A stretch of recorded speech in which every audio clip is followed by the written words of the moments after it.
Rumble, YouTube family, what's good? What's happening? Ironwork 92,000 here with y'all on a Sunday. I know, last minute thing. Just bear with me, man. And I'm not going to keep y'all too long because I understand some of y'all got work tomorrow. And for those of you that don't, you still got to get some timely sleep. I get it. But I'm here tonight. Happy that you joined. The tinfoil sombrero just came off, so I just wanted to make sure that I wasn't stepping on anybody's toes. So, we're good. But if I did step on, you know what? I did.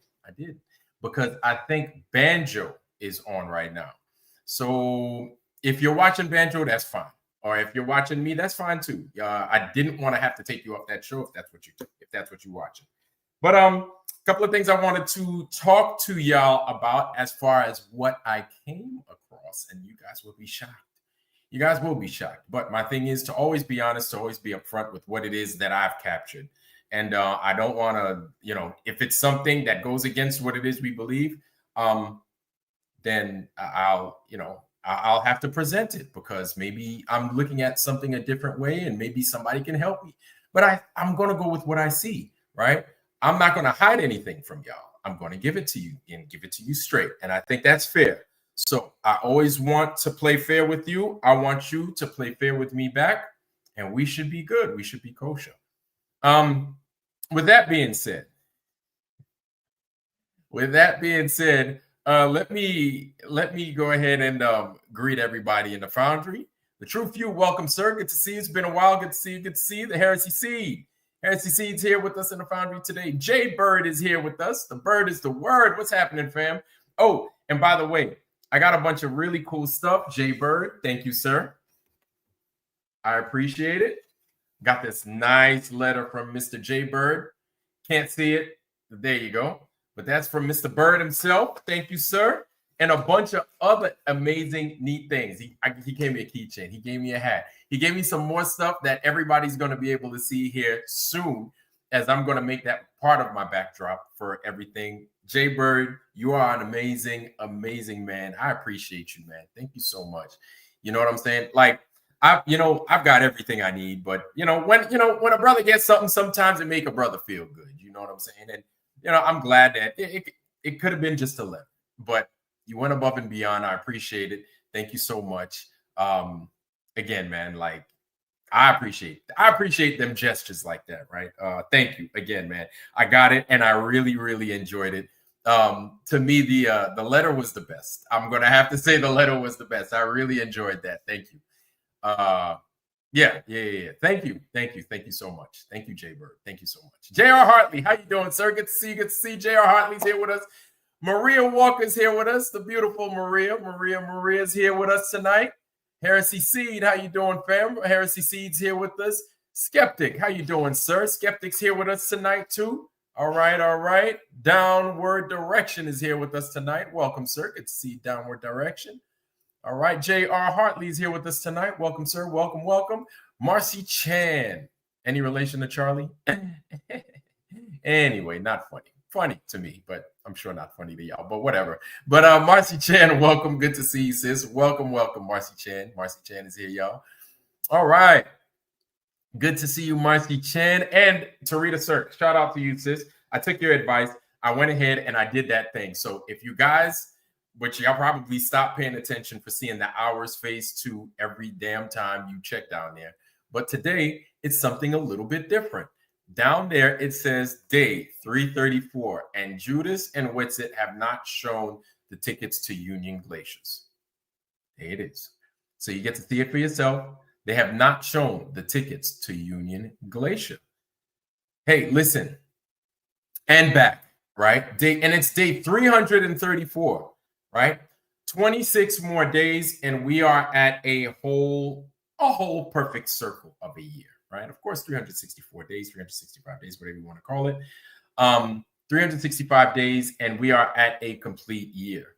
And we have yet to see these tickets that everybody keeps talking about. All we want is some tickets, right? And I'm not going to spend all night talking about it, but you know what it is. Saddle Bum, how you doing, sir? Welcome. Saddle Bum's here with us. Mr. Super Sidewinder, welcome, sir. Eldon Bean, welcome, sir. Double salute. What's happening, y'all? It's good to see y'all. Yo, I think I just seen Eldon Bean over in Lowry's chat, so shout out to you, man. A lot of y'all down there watching Lowry, and also watching Mark Sargent. Mark Sargent was there. And, they were talking Flat Earth, which I think is cool. Doesn't matter where they are. Anybody that's talking Flat Earth, that's right up my alley. That is my kind of talk. And so I will sit and I will listen all day. You understand? So shout out to y'all. Let's see. Downward Direction, Heresy Seed. Fisherman in a Box. How you doing, fam? Good to see you. Fisherman in a Box. Good to see you. You look like you belong out to sea. I like it. I dig it. Good to see you though, fam. Welcome. Jay Bird, Mr. Soup, Skeptic, Eldon Bean,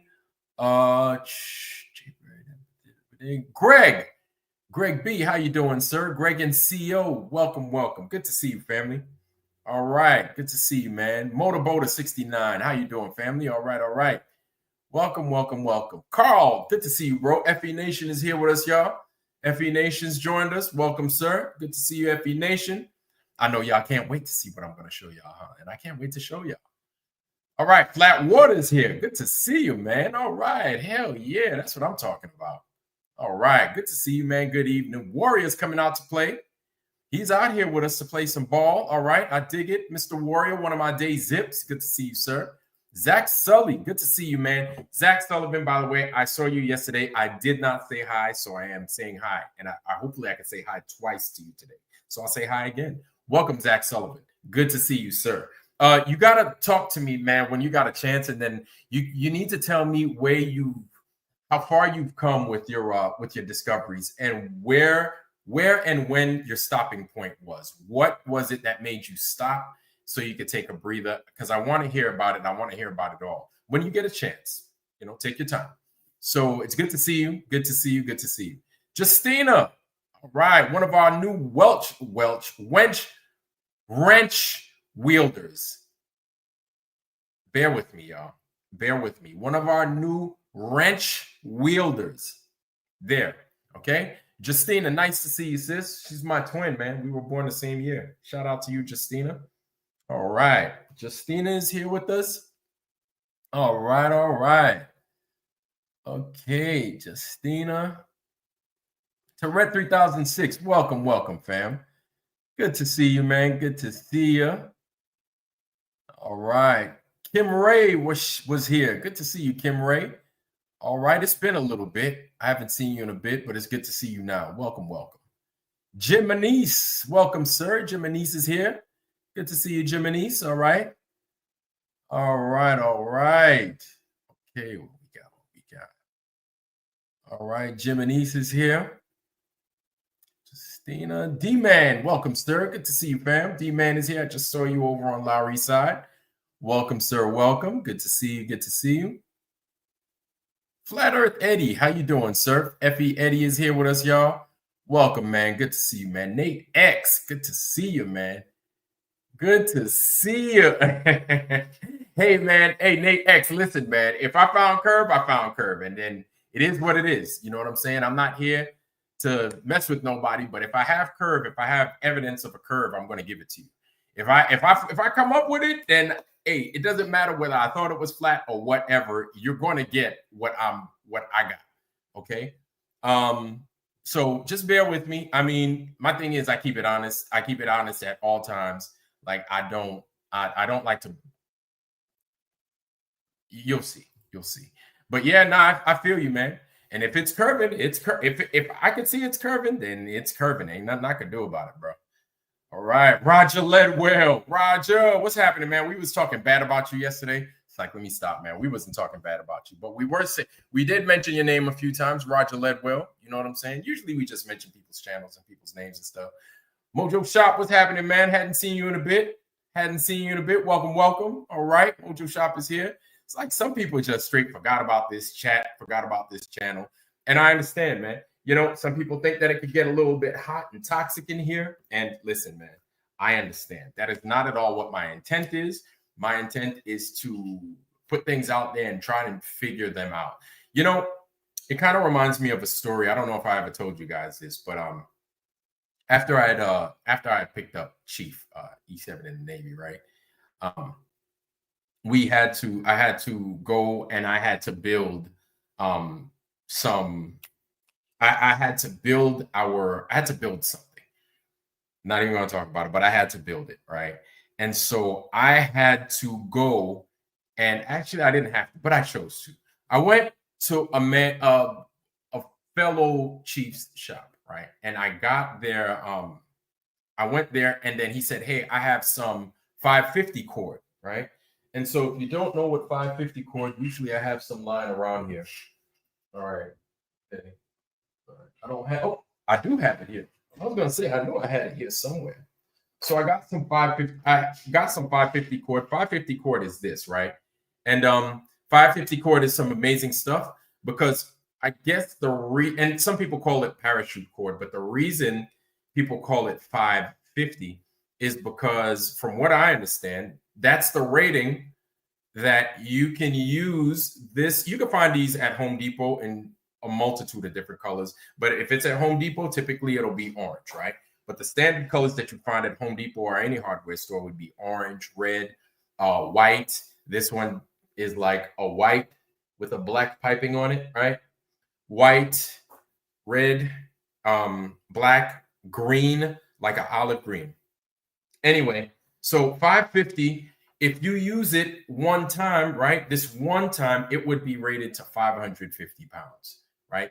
Using it like this, you can drag something around up to like around 550 pounds before it decides it wants to snap if you go over, or if you keep tension applied to it for that long, for extended periods over 550 pounds. Within here, you have more braided fibers, right? So And then what you could do, I know I tend to do this. Forgive me, please. What you could do is you could double it up, and then this would change its rating to, I think, around 775 pounds, something like that. It would change it once you double it up like this. And then once you do that, you change the rating, you make it just stronger, right? Anyway, so this guy had this 550, right? And so I went to borrow some 550. He said, usually I don't let people borrow this 550. But since it's you, I will let you borrow as much as you want. And then I went and I was like, all right, let me see it. It was black 550, right? This stuff. It was black and it was a gigantic spool of it. Here's the problem. It was knotted the hell up. It was knotted up to death. It was knotted up to death. And you want to know something? It was like, oh God, what do you want me to do with this? Then he was like, you can have as much as you want. You have to untangle that. And I was like, oh my God, right? But I decided that's what I wanted to do. I said, you know what? I don't know how much I actually need, right? Until this project is over, or how much I'm actually going to use until the project is over. And so I got to my house with this gigantic bird's nest of 550. And it took me, I started at around what, 7 o'clock at night, something like that. And then I didn't end until like, it was like the next afternoon. So I didn't even sleep. I just kept untangling it. I went to work, dealt with freaking my season, right? Chief season. And then I came back home and then I had to keep untangling it. It took me, I would say it took me almost an entire day to untangle. There's a lot. This had more knots than freaking 50 million episodes of Three's Company. You get that? You get that? Don Knotts? Anybody get that? No? Okay. If you got it, you got it. If you didn't, you didn't. So 550, right? 550. The 550, I did untangle it. Now, was it ideal? No. Did I get out of it what I wanted to? Yes. What I'm trying to say, the point that I'm getting to is that you come to this channel, right? Some days it's going to be rainbows and unicorns. Most days it's not, right? Most days we get a little bit dirty in here. Some days we get very vulgar in here. Some days I would go as far as to say we may sound a little bit negative, but the point of coming here is to deliver the truth, to be honest, right? To explain what it is we've come across or what we think we've come across. That's all we're here for. We're not here to fight with anybody. We're not here to just talk bad about people. No, we want the truth. We want the truth. We want it delivered, right? And no matter how you get the truth, that's all we want. That's all we want. Over here, it's a little bit harsh. I get it. If that's not for you, I understand that too. There are good channels out there. There are more positive channels out there, right? So we just came from one. Tinfoil Sombrero. If you hadn't subscribed to Tinfoil Sombrero, however which way you want to feel about the Tinfoil Sombrero, subscribe to them, right? They are a positive channel. My overall assessment is that they do not try to rock the boat. If that's what you like, that's no problem. But to me, my overall assessment is they don't try to fuck with people. They don't try, and not even fuck with people. They don't try to rock the boat. They don't try to do that. And it's all love there, man. Go ahead, subscribe to the Tinfoil Sombrero, Rico's Tinfoil Sombrero to be exact, excuse me. But go ahead, subscribe to them dudes, man. They ain't some bad folks. And like I said, you could feel about them however you want to, right? That's all up to you. That is your opinion. But it's not smoking in there. It ain't crazy in there. In here, it's going to be a little bit wild. It's going to be, and that's again, Rico's Tinfoil Sombrero. And if you would, Justina, if you could provide their link so other people can also subscribe to them as well, so we could grow their fan base. Because I feel that if you want flat Earth without, the crazy that goes on in there, like in here, then that would be a little bit more your speed. Okay, that would be it. Go to Rico's Tinfoil Sombrero. Okay. So yeah, good people over there, good solid folks. And they don't try to rock the boat. But in here, there's going to be a lot of not untangling. There will be not untangling. It's going to be a little bit rough in here, but that's the honest to God truth. I don't want to deceive you with anything. I don't want to try and trick you with anything. Sleight of hand. I don't do that, right? But if you came in here for a fight, and it's going to be a little bit nasty in here at times, and that's just how it is, right? Then you're at the right place. And then there are other channels that come with that. There's Saab's channel, there's Vika's channel, right? And then you will get a lot of craziness. You will get a lot of mean flat earthers. You will run into them. They come aplenty in there. Okay. It is like the Badlands. It could be the Badlands in those channels. I'm not saying that they're negative channels. No, but they are going to hit you with a dose of reality that you might not feel comfortable with. That's what it is, man. We've come to a point to where we're done with niceties, right? And again, this isn't a strike at channels that don't come off brash. This isn't a strike at you. But we've gotten to a point to where we're going to speak freely and we're going to think freely, okay? And when we speak freely, some people's feelings might get hurt. And that's okay, man, because honestly, at the end of the day, is the honesty of it. We just want to be real with each other. We just want to be upfront, and we don't want to hide our hands. We want to be upfront about it. And that's okay. I got challenged on my shit by other flat earthers, and I'm okay with it, man. It's like, I understand, man. Like, I get it. I understand. We need to talk about it, but I'm not going to fuck with you about some other stuff. But if you just dead wrong and you just fucking with me, if you just fucking with me, then nah, I can't do that. I can't do that. I still have a show to do. And so I'm going to see you out of here. But aside from that, welcome everyone. Thank you for joining us for tonight. Chrissy Lee Dolls, how you doing, sis? Good to see you. It's been a while. Good to see y'all, sis. Chrissy Lee Dolls. Let's see who else. All right, Flat Bob is here with us too. Flat Bob, how you doing, family? Good to see you, sir. Good to see you. Good to see you. And guys, before I forget, this is the hours phase 2. Please donate here. And then you'll also see it in the description box. But there it is, the hours phase 2, y'all. Hours phase 2. Please donate to the hours, and that's phase 2. Lowry, what's happening, man? Good to see our brother Lowry's here. Whole bunch of people. 3 Big Buddy Bob, how you doing, man? Good to see our brother 3 Big Buddy Bob is here too. I hope I didn't hurt your feelings too much, Warrior. But it's good to see you, though. 3 Big Buddy Bob is here on the Rumble side, holding it down. That's what I'm talking about. All right. Lowry's here. All right. Yeah, Ryan S. is here. Oh, damn.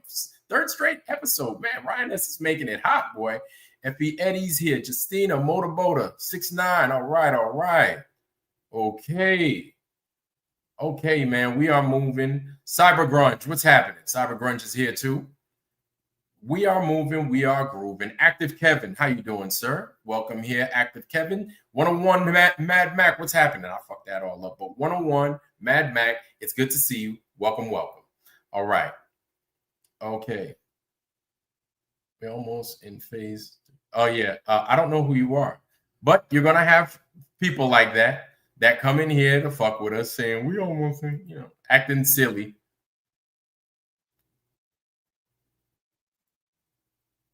It's all good. And so, yeah, when you do that, man, you just find your way out of here. So that sucks. But still, it's cool. Good to have y'all here. All right, let's get down to it. Don't want to waste too much of y'all's time tonight. I've already wasted enough or used up enough. Let's talk about what we were going to talk about. So I said to y'all that, yes, I did see curvature. I want to show you a couple of things. I want to tell you a quick story. So what I'm going to show you, and as I show you, I'll talk about what it is we're looking at, right? Make sure.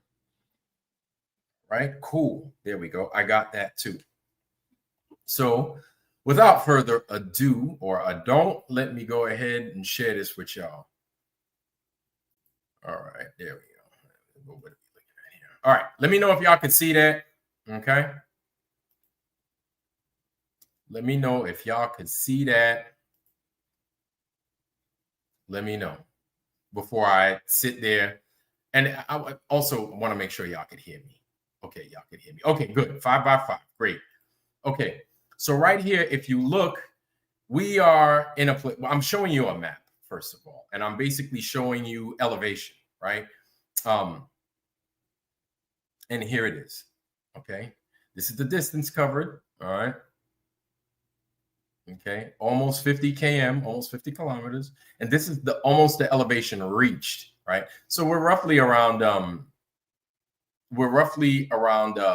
13 a little over 1400 1400 feet, excuse me, right? A little bit over that. We are here in Alaska. If you look down here, you'll see Eielson Air Force Base. And this little blue marker right there, that's where I took off from, okay? And then this is pretty much where a lot of the action was going down over the Chena River State Recreation Area, okay? So right here, we covered this much. A lot of the action was going down here. And then what I'm going to do is I'm going to roll into that action here in 1 second. Y'all just bear with me, okay? I'm going to roll into what it is we did, okay? Give me a second. There we go. Okay, let me know if y'all could see that. So there's your man Vlad right there, doing work, right?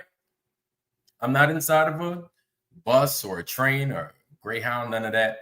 I'm inside of a Civil Air Patrol aircraft. I'm inside of a little airplane, right? We are not above that high. We're not even at 2,000 feet, right? So we're relatively low. You could see the earth around us, but I want you to take a good look at the cabin. I want you to take a good look at this. Y'all see that? Y'all see that right here curving too? The inside of this motherfucker's curving. Y'all see that, right? Y'all see that? It's curving right here. Y'all see that? Look at that. Okay. Now I'm over here doing work, doing what it is I'm supposed to do. Okay. Oh, Lord have mercy. Now this freaking thing wants to give me a headache. Of course it does. You can always something. Okay. So where are we? No. Okay. So there I am around 1,400 feet, right? Flying high, relatively. And then you can see the inside of this thing curving. All right. So this is the freaking thing I was using. It's a Field Fox. Right there is the system that I actually put in place, right? And this is, again, a Civil Air Patrol. Underneath it is an antenna and everything else. So I'm doing my thing. I'm working right there. Field Fox, and basically what's happening is that this is the center tune frequency at the time that I'm getting. So there is an aircraft in the area, and then something's on. Not even going to talk about it, but I'm getting that freak right there at that time. See that? That there is Earth at a distance. I'm getting curvature. This is underneath the wing, obviously. This is that strut keeping the wing, I guess you could say, sturdy and firm. This is the wing. And then underneath the wing, you can see the Earth curving. Yeah, y'all. 14, almost 1,500 feet above the ground. This right here. You can see the Earth curving. See that? This is the car that we used during the op. It's not even an operation. Let me use the proper terminology. It was an exercise at the time, right? During the exercise, this is the automobile that we used. It's like I forgot. I think it might have been a Chevy. Forget. But either way, this is the antenna at the top. But don't you notice something weird about this? You notice anything weird about this automobile? This is a strange looking automobile. And I'll tell you what, I'll be honest with you. Even when I was looking at, after I took the picture, even when I looked at this automobile, it looked strange as hell. I was like, God, dog, man, this whole picture's distorted. You know what I'm saying? It looks strange to me. But this is how the automobile turned out. I couldn't adjust the camera anymore, but this is what it turned out to be. Bulged out in front of me. Those are the pilots flying, right? My Civil Air Patrol pilots. Pretty cool up there. There goes more Earth curving. You can see it at a distance, somewhat curving, but you could see it. It's curving, right? It is curving, right? Yes or no? We can see it curving, right? So it's got to be curving. Pretty sure it's curving. No, it's curving. What do you mean wide angle? You saw the car was curved. Just because the car was curved doesn't mean it does that to the air. Come on, man. It's curving, right? It's but we see it curving though. What do you mean no? Here's more curvature, right? You can see it's curving, right? At a distance, you can see that right there. It's curving. What? We what? 1,400 feet off the ground?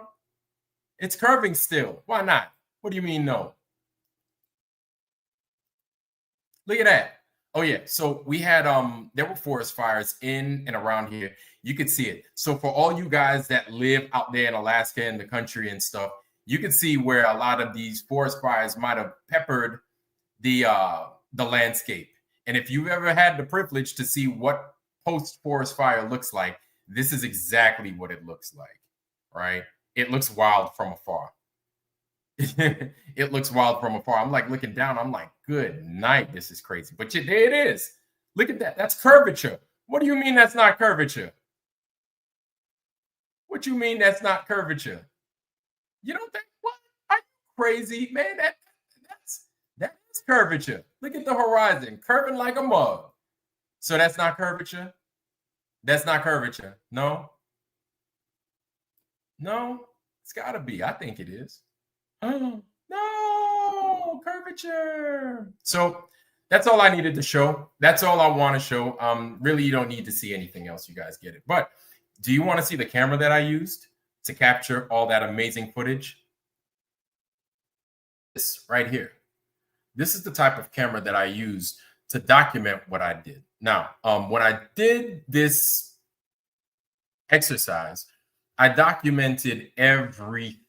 I documented everything for this exercise.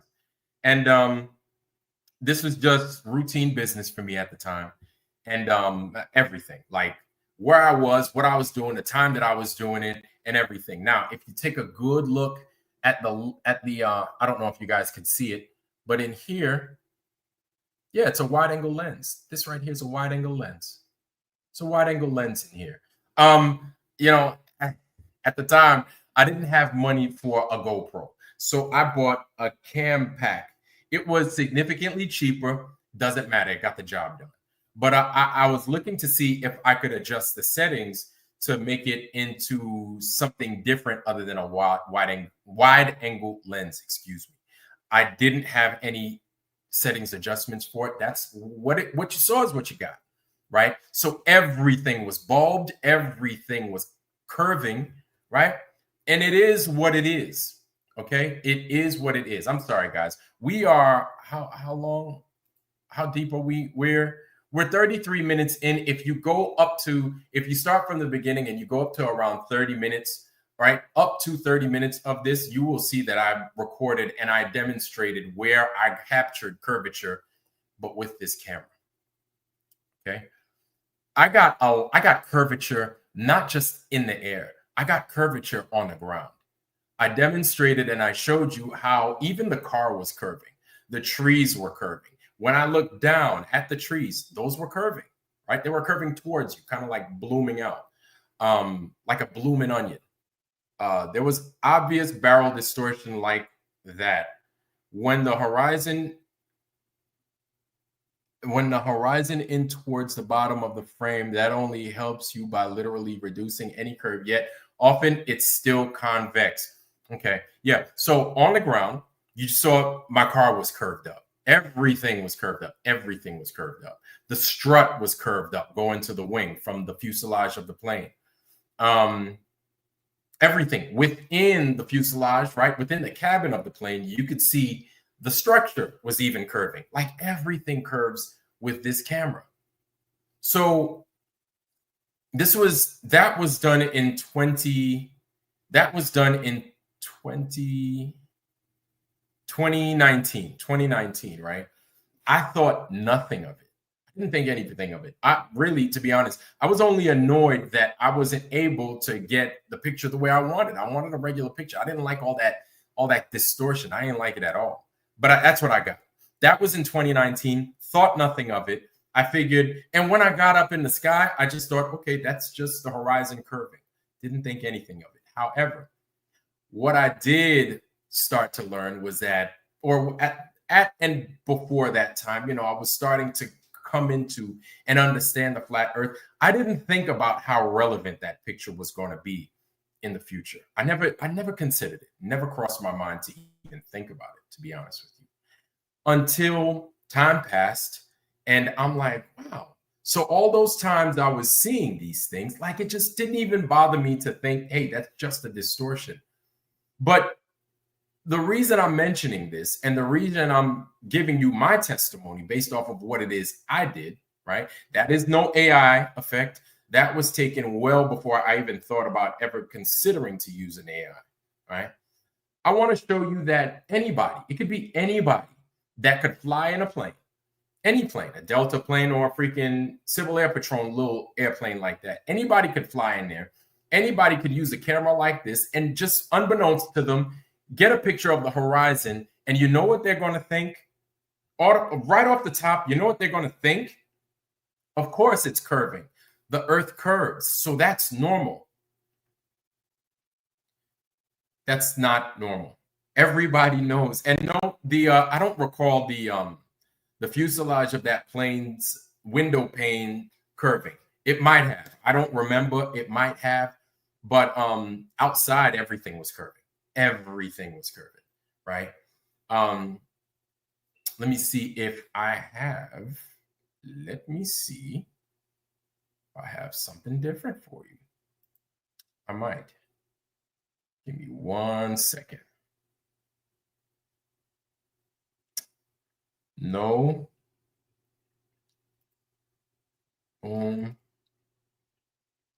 No. No.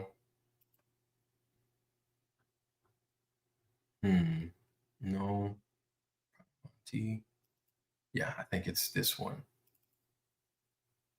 Okay, good. Okay, so I'm going to show you these pictures right here, y'all.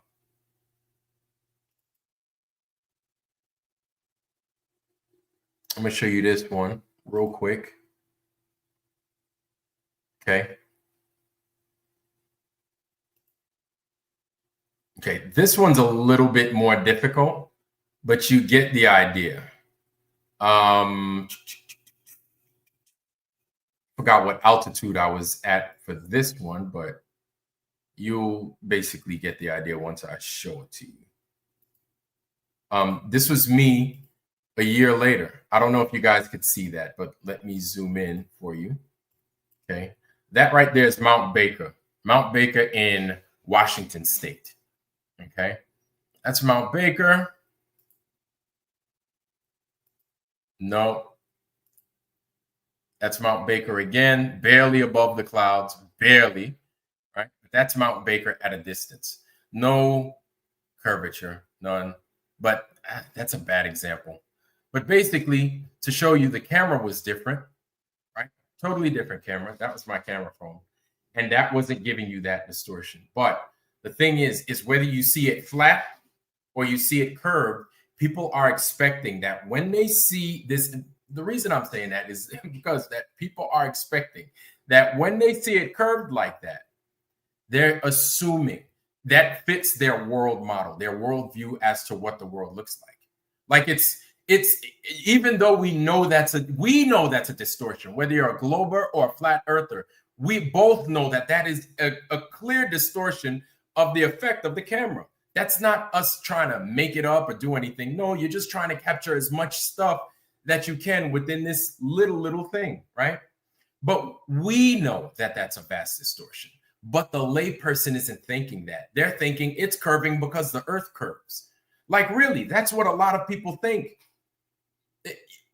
And here's the thing, whether it's, yes, it's optics. I get it. I know it's optics. You know it's optics. The Globers also know that those are optics. They know that those are optics. Okay. At the end of the day, a lot of people don't realize that those are optics. What I'm saying is that they're going to see pictures like that, and then their worldview is going to be, oh, by the way, that right there, it's because the world is curving. That's why it fucking looks like that from a distance. Like look, we've come this far. We have. They didn't, right? They didn't. It's not that they haven't come that far. They didn't even start yet. They don't even know where to start. They're not even thinking about what we're thinking about. You understand what I'm saying? So to them, a notion like this, not even a notion, an understanding like this is elusive. It's elusive because they're not there. They see it and then automatically it's curving because it's curving. They don't like, once they see that, it just further ingrains in their mind that the earth is curving. It doesn't matter if they see the front of the car is bulbous. It doesn't matter if they see the trees beneath them kind of pop out like a blooming onion from freaking Chili's or something, right? None of that matters because all they see is that curvature. That's it.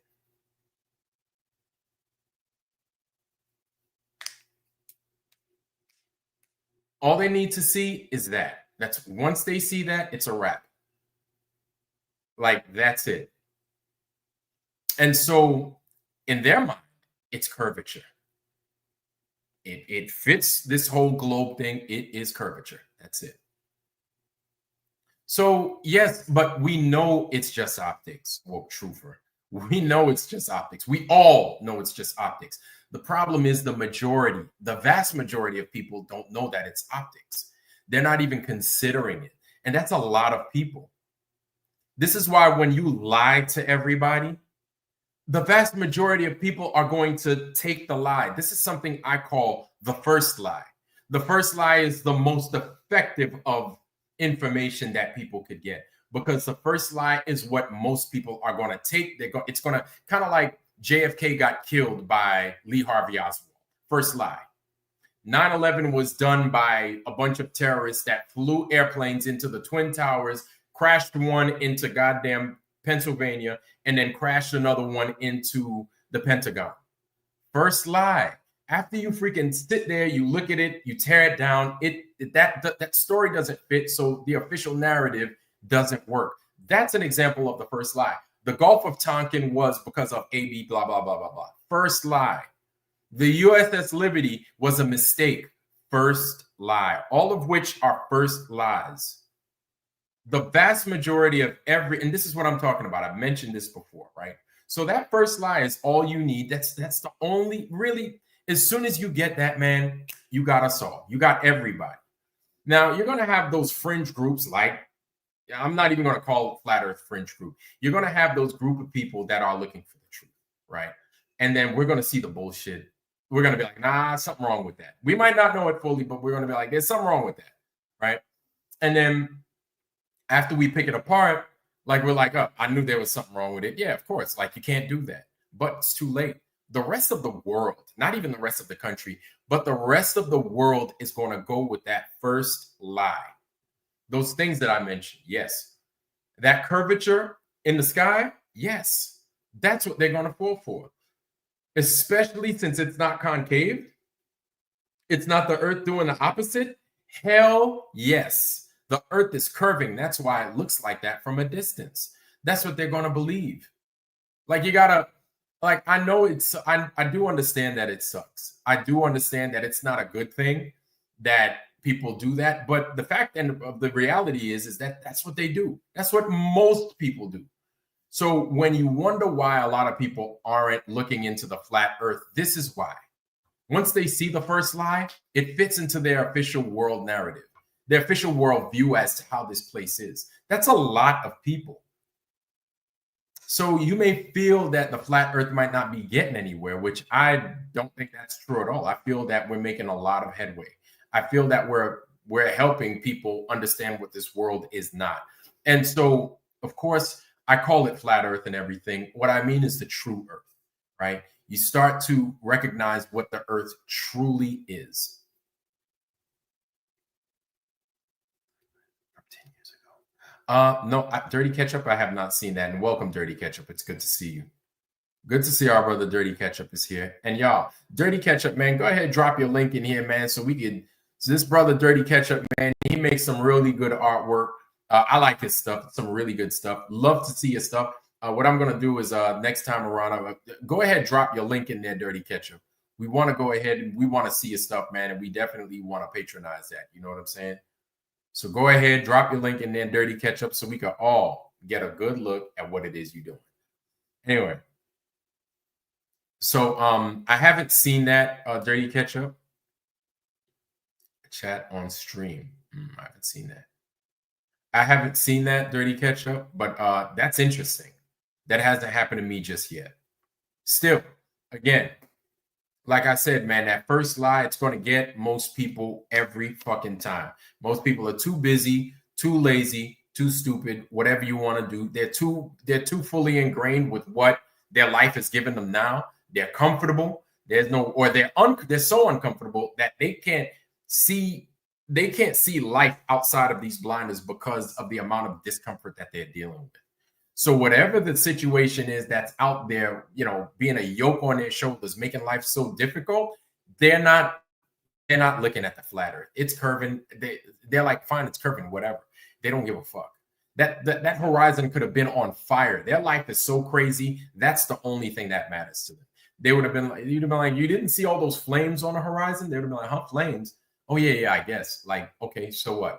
I still got bills I need to pay. You know what I'm saying? Plus, they're like, oh, and it's curving too. So whatever, who cares? The earth is still curving. So it fits within their frame of how this place is put together.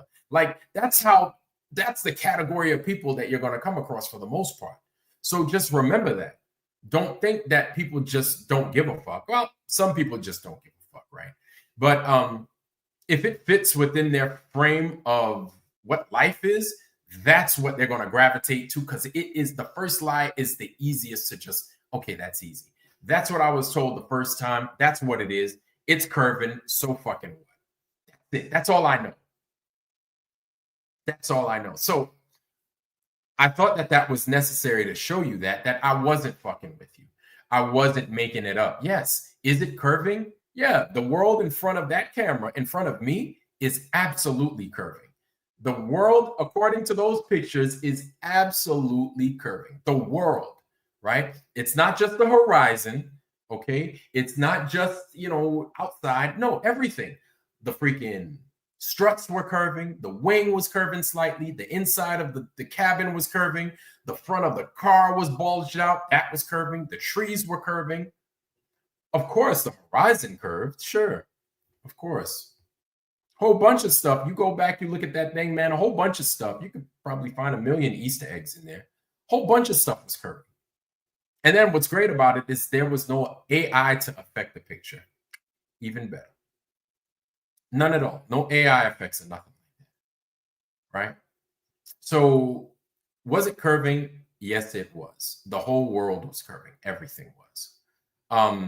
Is it really curving? Well, of course, obviously, we know what the answer is to that.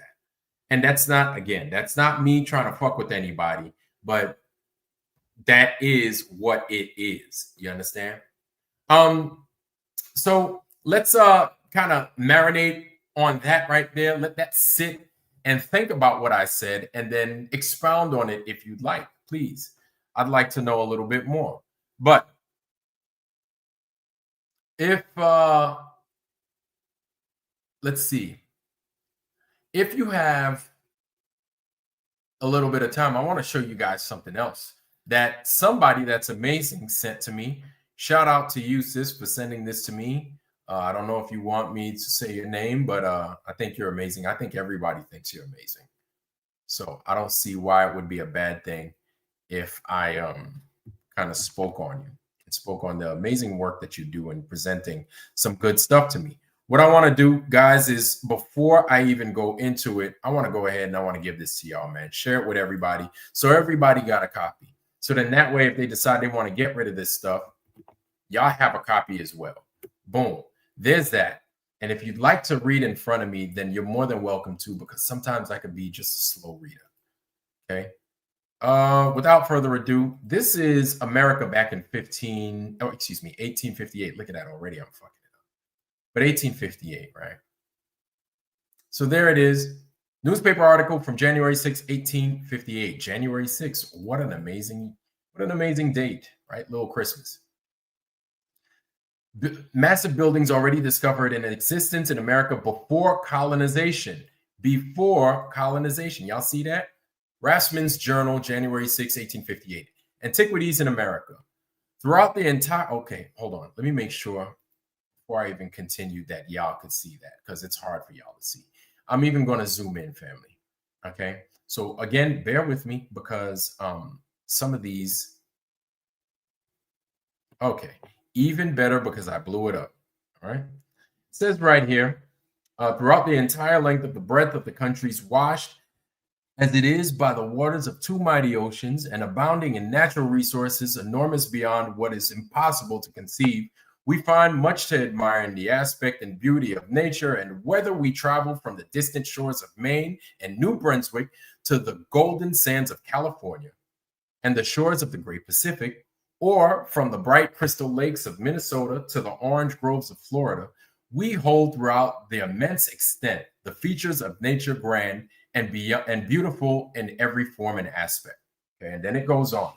The mineralogist, the geologist, the naturalist, the botanist, and even the antiquarian, all a rich field here. So basically what they're saying, yeah, you got all this stuff from coast to coast, basically, in the continental United States. And then all these things, the people that do all that stuff involving Earth, right? There's a treasure trove of things to discover, especially since it's new. Like it's a new world to them. So let's continue. Strange as it may appear, America abounds in antiquities so extensive, so beautiful, awed, majestic. I don't know what that means. Awed, majestic, as to the rival those of the Thebes or Nineveh. I think those are rivers. Thebes or Nineveh. Thebes. I don't know. I might be wrong. Anyway, ruins of ancient cities of immense extent, fortifications, mounds, and pyramids. Wow. Temples with walls built of hewn stone, showing a refined taste in architecture and adorned with human figures, beautifully executed. Large altars ornamented with hieroglyphics, probably giving a record of those who reared them, but which no man has been able to decipher.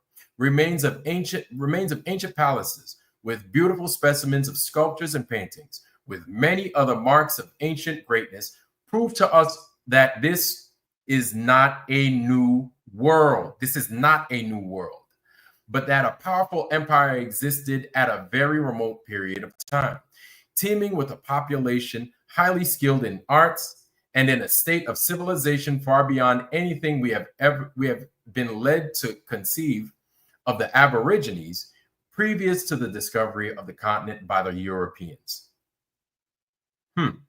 Look at that. This is not a new world. This is not a new world, which is funny, right? Because there's a composer by the name of Dvorak. Dvorak, I forget his first name. Usually these composers and stuff of them, classical music and stuff like that, they go by their last name. So this guy Dvorak, even him, he made a composition called The New World.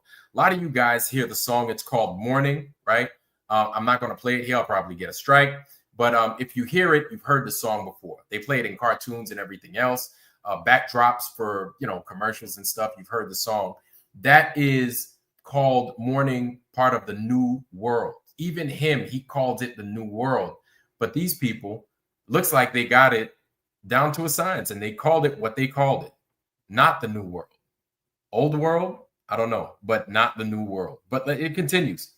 The antiquities of America extend from the eastern shores of Maine and Massachusetts to the Pacific, and from the Great Lakes and British dominions to Peru and La Plata in South America.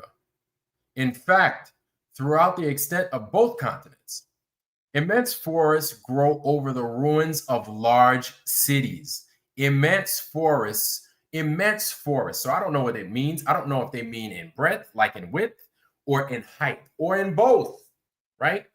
But we'll let it continue, and then I'll kind of come back to that. Immense forests grow over in the ruins of large cities and the gigantic size of trees, with indications and other generations of trees sprung up and grew before them, proves that the ruins were in existence before the Christian era. So when is the Christian era? According to them at that time, I wonder what they're talking about. So I'm wondering if they're talking about like during the Crusades, after the Crusades. So maybe they mean before the Crusades. I don't know. In every portion of the United States, interesting ruins have been discovered in the United States. In the state of New York, have been found sculptured figures of 100 animals of different species, executed in a style far superior to anything exhibited by any of the existing tribes of Indians. The state of Ohio abounds in ruins of towns and fortifications with extensive mounds and pyramids. And then it goes at Marietta and in Marietta. Okay, Marietta where? They talking about Georgia? And in Missouri, beautiful pottery, silver and copper ornaments, and it continues, pearls of great beauty and luster have been dug from the earth. In the caves of Tennessee and Kentucky, mummies have been found in a high state of preservation, clothed with cloth and skins of various texture, inlaid with feathers. Wow. Like discoveries have been made at Carrollton, near Milwaukee in the state of Wisconsin. Now, this is something that we constantly met with when it talks about like the Midwest and, you know, the South going into the Midwest and stuff around, you know, Wisconsin, you know, Ohio, Michigan, Missouri, them states like that, Illinois. Anytime you hear of these states, they talk about the same thing. It's always the same thing. You hear about the pyramids. You hear about these civilizations that you don't know what the hell to do with. You hear about mummies. You hear about mounds. How many times do we hear about mounds, right?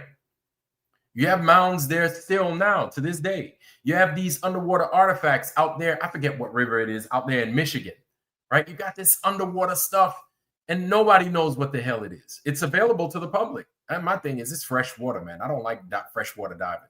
And it's cold as shit, man. Fucking Michigan, not for me. Then it goes on. Similar ruins appear in the state of Missouri.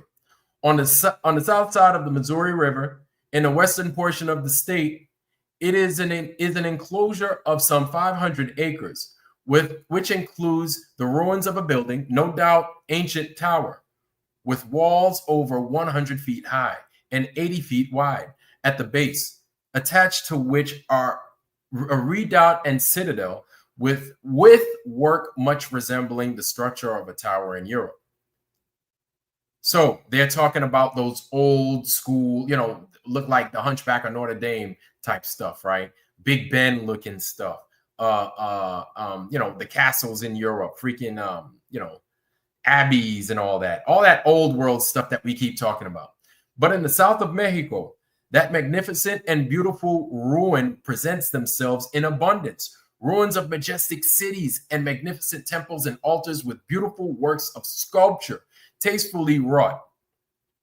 Palaces adorned with paintings, colors chiefly sky blue and light green, which show their richness and elegance to be the work of highly cultivated people. Now that right there to me is important. So they're talking about these colors with paintings, these colors. Now, anytime one thing I keep reading about anytime they talk about like art, old art, ancient art, are the types of colors that a lot of different civilizations, when they made their ancient art or their little mosaics and stuff like that, they got them little squares and stuff like that. They talk about the quality and the type of colors that they would use. Some people, these are people that talk about the ancients like almost as if they were silly, but they were progressing. It's so strange because they talk about the type of color that they use, almost as if they didn't figure out to mix this color with that color to make that color. You know what I'm saying? So when they talk about more complex colors, like one, for example, that we're met with is the color purple, right? Or the color indigo or mauve and stuff like that. These different types of shades of blue or deep blue or around that bluish spectrum, purple, violet, all that stuff. Those colors were, it seemed, or it appeared, were hard to come by. But it seemed that when people knew how to blend those colors, that like increased their status. You know what I'm saying? Like you hear this all the time with these people that talk about the ancients as if they didn't know how to mix colors or something. I don't know. I don't know. But when I read that, that's where it brings me back to. It brings me back to, oh, wow. Well, we're taught that people didn't figure out those colors then, or these colors were hard to come by. So when I hear of like light blue and stuff like that, it's like, it doesn't sound like they were hard to come by. It sounds like these people knew what the hell they were doing. They knew what they were after, so they painted what they wanted to paint, right? They didn't use green for a sky, or they didn't use orange for the sea. No, because that's not what they were trying to achieve. So they got the color they wanted to present what they wanted to present. I think it's that simple. That's it. Or the color that they wanted to use that's pretty much it. I don't know, but let's get back to it. I want to give this to y'all. Okay, and then it continues. The ruins, majestic and beautiful in appearance, but overgrown with thick forests of mahogany and cedar of immense this dimension and great age. So one of the things we learned also is that they found like the temples out there, the Aztec temples and stuff like that, not too long ago. Sounds like we rediscovered that here in the United States, or actually, excuse me, according to forensic anthropologists and stuff, we rediscovered those ancient civilizations, their temples and stuff, and Mayan ruins and all that, right? The Aztec cultures. It said they were covered in trees, and this was like 60 years ago or so, probably earlier than that, right? But and then it continues. Let me get this thing out the way. Prove to the world that a great empire existed here at a very remote period of time, and that this empire teemed with an immense population, a people skilled in the mechanical arts and in advanced state of cultivation. Wow. The most extensive ruins are to be found at Uxmayo and Palenque in the southeast of Mexico. At Uxmal are immense, I'm probably pronouncing it wrong, but so please forgive me, are immense pyramids, coated with stone and quadrangular stone edifices and terraces. The highest of these pyramids is 130 feet. On the summit of it supports a temple. On one of the facades of the temple are 4 human figures cut in stone, with great exactness and elegance. And then it ends. The hands are crossed upon the breast. The head is covered with something like a helmet. So it almost makes it look as if it is like a pharaoh would do, like with his hand across his chest with them 2 sticks in his hand. Look like he got a candy cane in one of them. About the neck is a garment of the skin of an alligator. Wow. And over each body is a figure of death's head and bones. Okay. Maybe the person is dead and that just shows that it's a tomb. I don't know. I'm just taking a guess. Palenque, a city of great extent in immense ruins with the remains of a royal palace. One temple, that of Copan, 520 feet by 600. So it's almost a square. It's almost a square, right? And supposed to have been as large as St. Peter's at Rome. Another temple of great dimensions is here, having an entrance by a portico 100 feet long and 10 feet broad. It stands on an elevation of 60 feet. The pillars of the portico are adorned with hieroglyphics and other devices.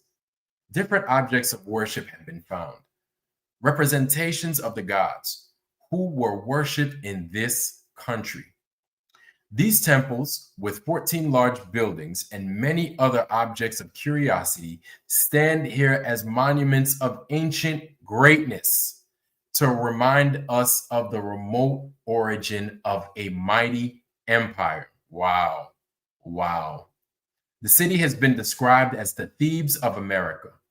The travelers have supposed that it must have been 60 miles in circumference. Holy smokes. And contained a population of 3 million souls. Wow. Wow. Just wow. Centuries have elapsed and dynasties succeeded each other before such orders of architecture were introduced. And a great length of time must have passed before an empire would become sufficiently powerful to erect such temples and possess a city of such vast extent. In looking back to the past, we feel interested in the imagination that this people once in the noonday of glory. So wow, this is like at the height of their glory, enjoying all the fruits and the luxury of an advanced civilization. I'm going to assume civilization. But when we behold these ruins, and melancholy reflection must at once seize our minds. On the grounds where once nations met in their strength and power, wild beasts now roam. The venomous serpents wend their way, okay, and over these vast cities where once the busy hum of industry and a voice of merriment resounded, grows the vast cedar. Oh, wow, wait a minute. The vast cedar, wow. Okay, the vast cedar on whose branches the owl chatters discordant notes and the bat sleeps at the meridian. In this country is exhibited the largest pyramid in the world, that of Cholula near Puebla. It covers 41 acres and is 200 feet high. On its summit was a temple, and in the interior has been discovered a vault roofed with beams of wood containing skeletons and idols. Several smaller pyramids surrounded the large one. It appears to have been formed by a cutting hill. By cutting a hill, maybe they meant hill, Hill, cutting a hill into an artificial shape. Its dimensions are immense, being nearly 3 miles in circumference and about 400 feet high. And then, yeah, it's like stops there. It is divided into terraces, slopes covered with platforms, stages, and bastions, elevated one above the other, and are formed with large stones, skillfully cut and jointed with cement. In some respects, the style of architecture resembles the Gothic, being massive and durable. Wow, Gothic in that part of the world, really? Being okay, maybe just in its sheer size, resembles the Gothic in its being massive and durable. Okay, while in other respects it resembles the Egyptian. It resembles the Egyptian. Resembles the style of architecture resembling the Gothic, but in other respects it resembles the Egyptian. So it's like a blend. Yet the general construction manner and style of architecture is different from anything hitherto described in the world. In Egypt, hieroglyphics on stone denote remarkable events, which no one has yet able to decipher. A dark shade rests in the antiquities of America. A few rays of light enliven the gloom. We have ancient history to inform us of the events of Egypt, how that empire was founded and how it prospered and fell.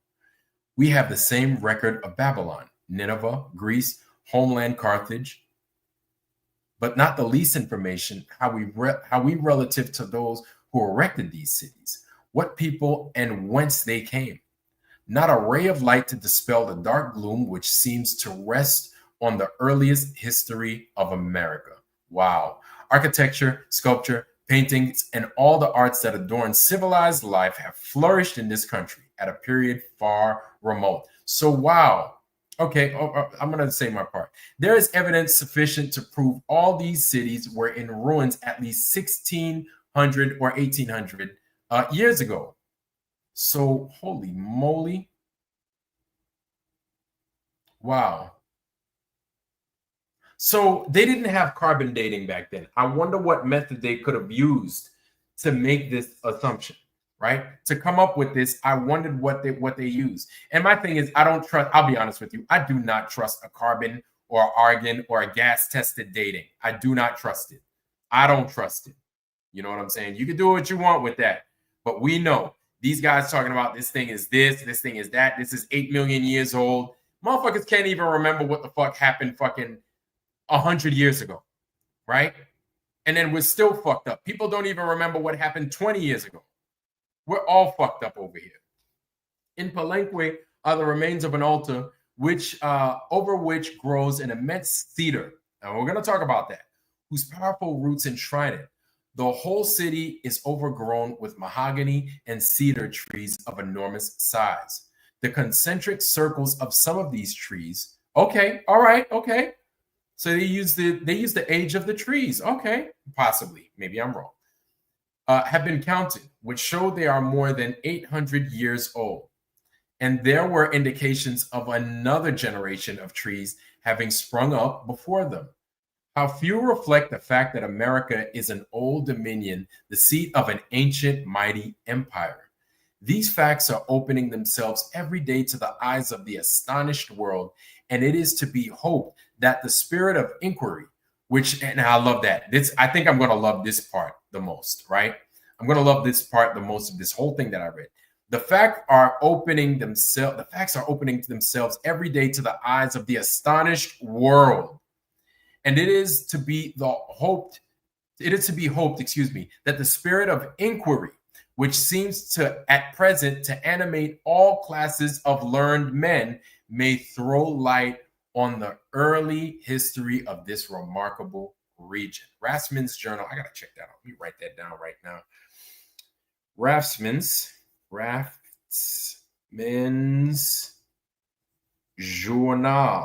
Journal, Jan 6, Little Christmas, 1858.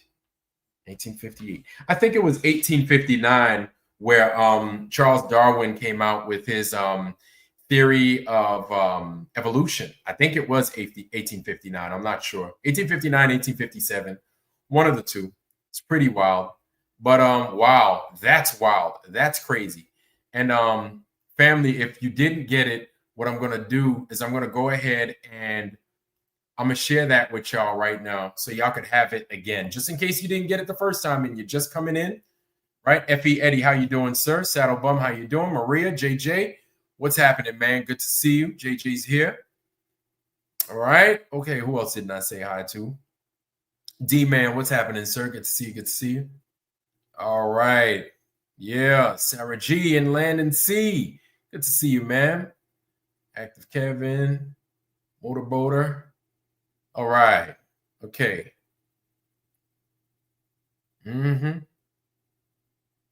Yes. Okay. So Maria Walker. Yes. So when I stopped at the Cedar, that's exactly what went through my head.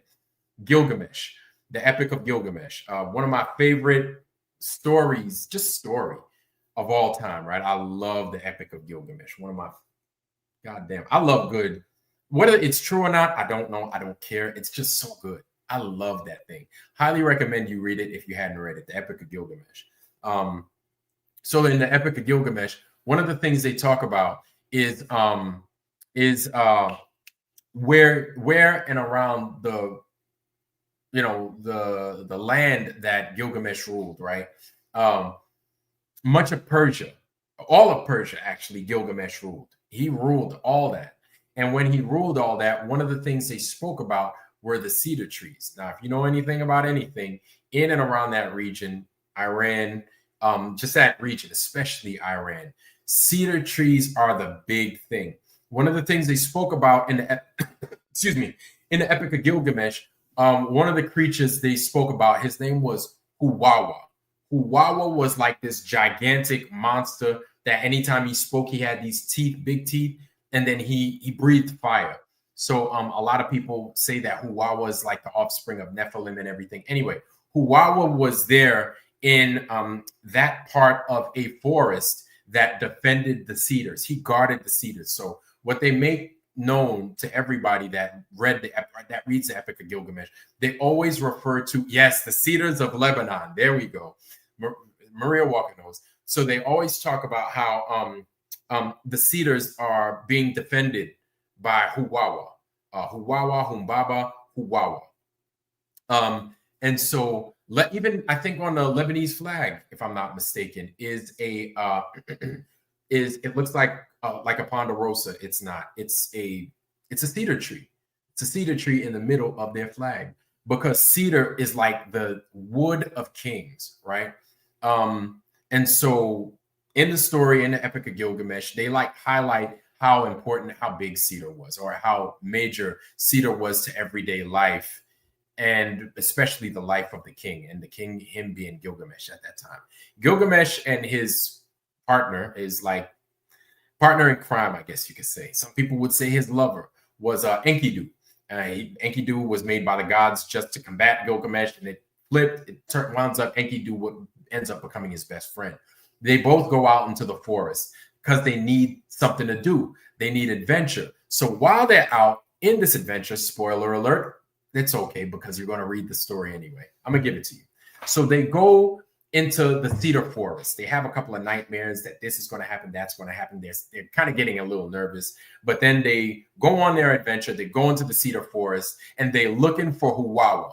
They're looking for Huwawa because they want to bring back his fucking head back to their village to show, hey, we killed Huwawa, y'all. Yay, yay, yay, yay. And so they got out there, and then Huwawa came out, scared the fuck out of them, right? And so while he's out there, Huwawa, he's out there, he's like, who comes into my domain, blah, blah, blah, blah, blah. And then Gilgamesh is scared of nothing, but he's scared of fucking Huwawa. So when he comes out there, but then Enkidu's like, man, fuck all that, man. You tell that punk ass monster we came to get his cedars and we came to get him. And so Huwawa was such an imposing and a huge creature, which is crazy because Gilgamesh and Enkidu were both big, right? But Huwawa was even more mountainous than them two fools. So when he comes out there, they're scared, but freaking Enkidu eggs him on. Gilgamesh prays to the gods. The gods help him out by sending whirlwinds, thunderstorms, earthquakes, everything to mess it up for Huwawa. Huwawa's out there, oh snap. And then Gilgamesh pounces on him, gets him. Enkidu holds him down, and then Enkidu's scared. Huwawa's scared, like, all right, Gilgamesh, you win, you win. Please don't kill me, don't kill me. I'll give you all the cedar you want. All the cedar you want. Dude, with this cedar, you could do all kinds of amazing stuff, man. You could build your kingdom. You can make boats. You could do some amazing stuff with this cedar. And then Gilgamesh is like sitting there pondering it. And then Enkidu's like, no, don't sit there waiting on nothing. Just kill this motherfucker. We got to go home, right? And then Enkidu is like getting yelled at by Huwawa. Like, Huwawa's like, yo, man, you know what? Because you talk bad about me, you're cursed. You're going to die, and you're going to die a terrible death, and you're going to be sad about it. After Gilgamesh kills me, you're going to die next.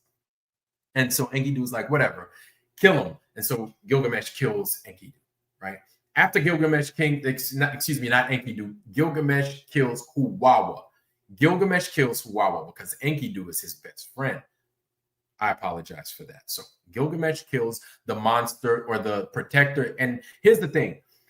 Huwawa, I want y'all to take away from this whole thing that Lebanon and I'm thinking it's not just Lebanon, but just the entire place is covered in cedar, which I find crazy because there are places probably near you too, but there are places when I lived in Georgia, right? I lived right there on the border of Jacksonville and Georgia, long time ago. And I used to cut down cedar trees. And my God, it's amazing. The smell of cedar, of fresh cedar, sawdust. Oh my God, you've never smelled anything so amazing in your life. Like if you think sawdust smells bad, I get it. You haven't smelled cedar sawdust. The smell of cedar it brings you to a place I can't even begin to tell you. But it smelled so good. I used to take the cedar stumps. And the thing is, we were clearing a place called Cumberland Island in and around St. Mary's, Georgia, right? It was a neighborhood that was coming up and we were just clearing it out. And that was just a second job. After I got out from my dive and everything, I'd go over to Cumberland Island and I'd cut down trees. I was working for a guy that ran a arboring business, right? A tree cutting business. And so I was working with him as a second job. This is what I did, whatever. Just say extra income. But yeah, just the smell of, yes, nosegasms. And you know, I had a lot of nosegasms the size of my nostrils. So like just the smell of sawdust. Like I felt good after a hard day's work because I was covered in cedar sawdust. And so my clothes, even though I was covered from head to toe with tree sap from the pines and sawdust, like my clothes smelled so amazing just from the cedar. But anyway, man, just the smell of it. And then I would take a stump or two, throw it in my car at the time, and then I would bring it home with me. I would bring that cedar home with me. I gave a couple to my parents and everything else. I'd be like, hey, man. They were like, what are you bringing this big giant log to us for? You want us to cut it up? I was like, no, don't burn it. Just keep it. It's yours. Smell it. And my parents smelled it. They were like, oh, what is it? I was like, it's cedar. That's cedar wood. They were like, where'd you get it? I was like, oh, at work when I was in Georgia and everything. Anyway, so had a lot of it. I don't have any no more. This was like back in 2007. Don't have any anymore. And so, yeah, they talk about cedar as if it's a super big deal here in the Epic of Gilgamesh. Of course it is. And so they talk about it again in this article. And it's as if the cedar is like, man, cedars, the cedar. And I forgot what cedar smells like without it being cut into, but I could tell you, cedar, oh, yes. Oh, see, so Sarah G says, burning cedar, kindling in a wood stove. Oh, see, the sauna place down the road right now. Oh, see what I mean? You see? So she gets it. Sarah G gets it. Yeah, cedar if you've never smelled cedar, I highly recommend you find a place that's cutting cedar or burning cedar, or even if you have some place that's cutting cedar. I'm not saying for you to destroy your own place, but yeah, you can find it down there on the border of Georgia and Florida, definitely. There is no smell like cedar. It is one of a kind, one of a million, amazing smell. And yeah, so anyway, moving on to the story, Gilgamesh ends up being lauded a hero because he killed Huwawa, but a hero to who? Because the gods were not happy at all. They did not want Huwawa to die. But Gilgamesh took it upon himself with Enkidu to go on this adventure. And so the gods were so pissed, they were like, we need to punish these dudes. They killed the guardian of the forest. We placed Huwawa there to watch those trees. Now nobody's watching those trees. Now that wood is going to be available to everybody. I almost feel anytime I hear that part of the story, I almost feel as if the cedar was there for royalty, only for royalty, because of just the freight. And this is me as a lowly person. I'm no god or nothing, but just the smell of cedar, I could see why royalty would enjoy it so much. And see, Donald Piasek, shout out to you, sir. Good to see you. Donald Piasek is also talking about cedar chest. Hope chest. You probably smelled a cedar chest, right? Or a wooden cedar chest. Just opening it up, smelling it. You know, your dad might own a cedar chest full of, you know, his gun stuff and everything else. And then you can smell the mix of damn what's that? A little bit of cosmoline, gunpowder, and cedar. That is like a man smell right there. You know what I'm saying? Cosmoline, basically the stuff to protect your guns and everything else. But just that smell, gun oil, cosmoline, gunpowder, cedar, and you just smell it. And I tell you what, man, it takes you somewhere. It takes you somewhere. And it is a good smell. There's one thing about smells, right? Smelling things brings back memories. It brings back memories a lot faster than hearing things or probably even tasting things to some degree. But I almost feel as if smelling things, and I'm going to get back into the story here in a second, smelling things is important, right? For memory. And for not just memory to jog back memory, but memory to put you in a place at that moment for something that you've never smelled before. So that way it's easy to recall later on in the future. This is what I mean by that. And I'm going to give you an example. I don't know if you've ever seen those movies where people encounter like demons and everything else like that. In those movies or in those stories that you might hear, one of the things people talk about all the time is before, you know, I walked into the room and it smelled like I've never smelled anything like it, or I knew there was an evil presence. As soon as I felt this evil presence in there, I got the smell of this. It smelled like it was the worst smell I ever smelled. It smelled like rotten eggs. It smelled like this. It smelled like that. It smelled like a dead body. And I could feel the presence of evil. I'd never smelled anything like it. This is what I feel is going on. Whatever these disembodied spirits are, or these embodied spirits are, demons we call them, fine, that's okay. These energies are, they understand the power of smell. They know that just the smell of something, you smelling something, you might not ever smell it again. But if you do smell it again, it's going to take you back to that specific moment in time of when you smelled it that first time. The smell of evil. You know what I'm talking about. That some people say it's brimstone, the strong smell of brimstone. People sulfur, right? Smell of sulfur. But there are times where it's not brimstone. It is something like far more powerful, and it just smells like bad, right? Smells really, really bad. And then you're like, this is not normal, right? And so if you were to, you continue with life, you smell that smell again, it's going to bring you right back to that time when you smell it. These demons, whatever they are, they know that. They understand. They know you better than you know yourself. That's what's crazy. They understand the nature of the mankind than we understand ourselves, right? So when you smell these things, when you smell those strong, powerful smells, and then you see a ghost or a shadow figure or a monster appear, that's like, hey, that's my signature cologne. So next time you smell that, you're gonna remember me. You're gonna know. I almost feel as if the gods understand the power of smells, right? We know in ancient stories and stuff like that, what's one of the things that attracted the gods? All the gods, right? The burning of meat, the burning of bovine, the burning of goats, sheep. Anytime you burn these things, it was a sacrifice. And then what's attached to that story anytime you burnt it, right? Yeah, okay, yeah. So Joe 444, what's happening? Started talking about it. It's a smell. Oh, I didn't even know you did, but yeah, so you started catching on before I even said it. So yeah, there you go. The thing that's attached to the gods a lot of time that you smell, they smell the meat.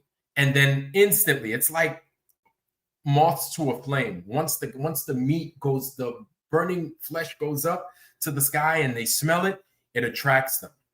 Their songs even, there are songs that understand the power of smell, right? Like old church songs.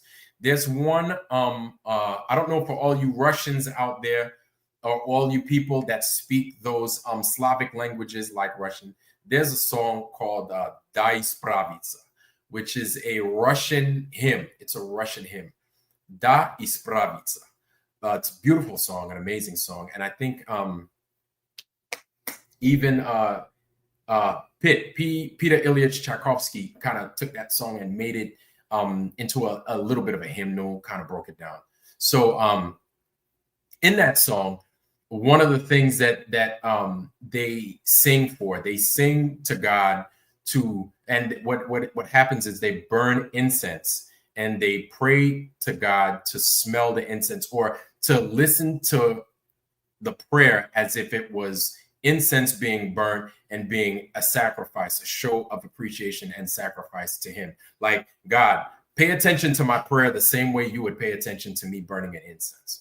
And so I think a lot of times, possibly, and I could be wrong, that the burning of flesh, right, evolved from, or the burning of animal flesh, because it got a little bit expensive to just burn animals, evolved into the burning of an incense instead, right? Basically to appease the god, to get the god's attention because it smells good.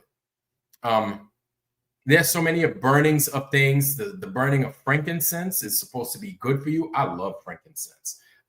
Not frankincense and myrrh specifically, but frankincense. Myrrh stinks. Like myrrh smells funky. It smells like feet.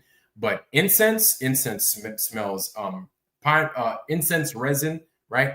That you would get. You can find a lot of incense resin. Good stuff. You burn it, you smell it. For all you Catholics out there, you know what I'm talking about. Anytime you go for Christmas, midnight mass and stuff, they burn the incense, right, on the little not chalk, but the little briquettes of doggone of charcoal. Throw the incense on there, put it in the ching, ching, ching. Got that little ball with them holes in it, just dousing you with smell good. That joker smell good, man. And I also have some incense over here at my house that I'll be burning. And so yeah, man, I find that stuff to be amazing. I find it to be some really good stuff. And so I bone it, I bone it. I be boning that incense. I be giving that incense all kinds of work. You know what I'm saying? But nah. I burn that incense, and I like to I like to burn it, smell up good the house and everything else like that. But yeah, Nag Champa is another one. There are a lot of those incense, the old ones. Nag Champa is a very good smelling incense. If you've never burnt Nag Champa, get you some traditional Nag Champa. Matter of fact, you know what? I'll show you where you could find some actually good Nag Champa. Hold on. I'm going to get y'all some. And I'm going to give y'all the link.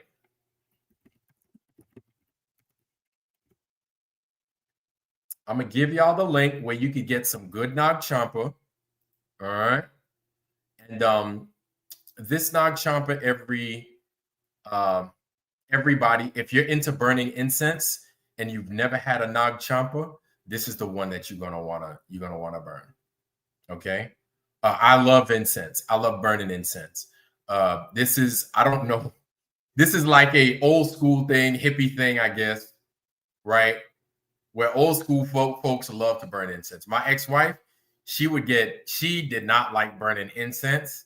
She did not like it at all. I was like, damn devil. You know what I'm saying? All right, let me stop. Let me get you guys that link. Hold on. Boom. Boom. There it is. And I'm gonna give y'all that. Hold on. Here you go. Oh God. Lord have mercy. Is this going to break up into, oh, of course it's going to break up into a million different parts. Oh my Lord. Give me 1 second, y'all. I just want to send a link. Can I send a link? Please. Selling by again. Save searches. See sales payment garage preference. PSA messages summary. View. Oh my God. All right, look, man. This is the one that you want to get. I'm going to show y'all, okay, because it's making me take that link and breaking it into like a million things. But this is the one that you're going to want to see. You're going to want to burn. This is the one you're going to want to burn because this is the one you're going to buy. It's not expensive. But you see this 250 sticks for $14. That's cheap. This is the kind that you want. And for all y'all out there that know what I'm talking about, y'all see, right? Y'all see it. Y'all probably gonna agree. Y'all probably gonna agree. That is it right there. Okay, that is the Nag Champa that you're gonna want. If you like incense and you want to burn Nag Champa, this also happened in Paramount, California, where they had Forrest Zamboni. Learn about hockey and played. Yeah, so that's the Nag Champa that you're gonna want. This stuff, when you burn it, my God, let me tell you, the smell. It's not like them new incenses. Yeah, see, Justina knows. Shit, that's it. That's my sister right there. Justina knows. That's my sister right there. See, she knows. See, shit. That's what I'm talking about. That's what I'm. See. All right, Justina. See, that's the best one. And see, Dirty Ketchup knows. Yep, this is the one. You're gonna want to go ahead and get this. All you need to do, punch in Nag Champa, right? You don't have to punch in this exact name. If you can, if you want to, and it'll take you direct. Just punch in Nag Champa. A whole bunch of pictures will come up. This is what you're gonna see. Anyway, back to the story of what they did with Gilgamesh and them. And so they were like, before we get into that, the whole Russian hymn, they touch on those things. Dai Spravica, beautiful song. You can listen to it. It's an amazing song. Usually you'd have some priests, some Russian Orthodox priests that sing it. They sound amazing when they sing it, by the way. Dai Spravica, check it out. Very well sung. Matter of fact, let me see if I can find it for y'all. So then that way I ain't got to be talking no mess.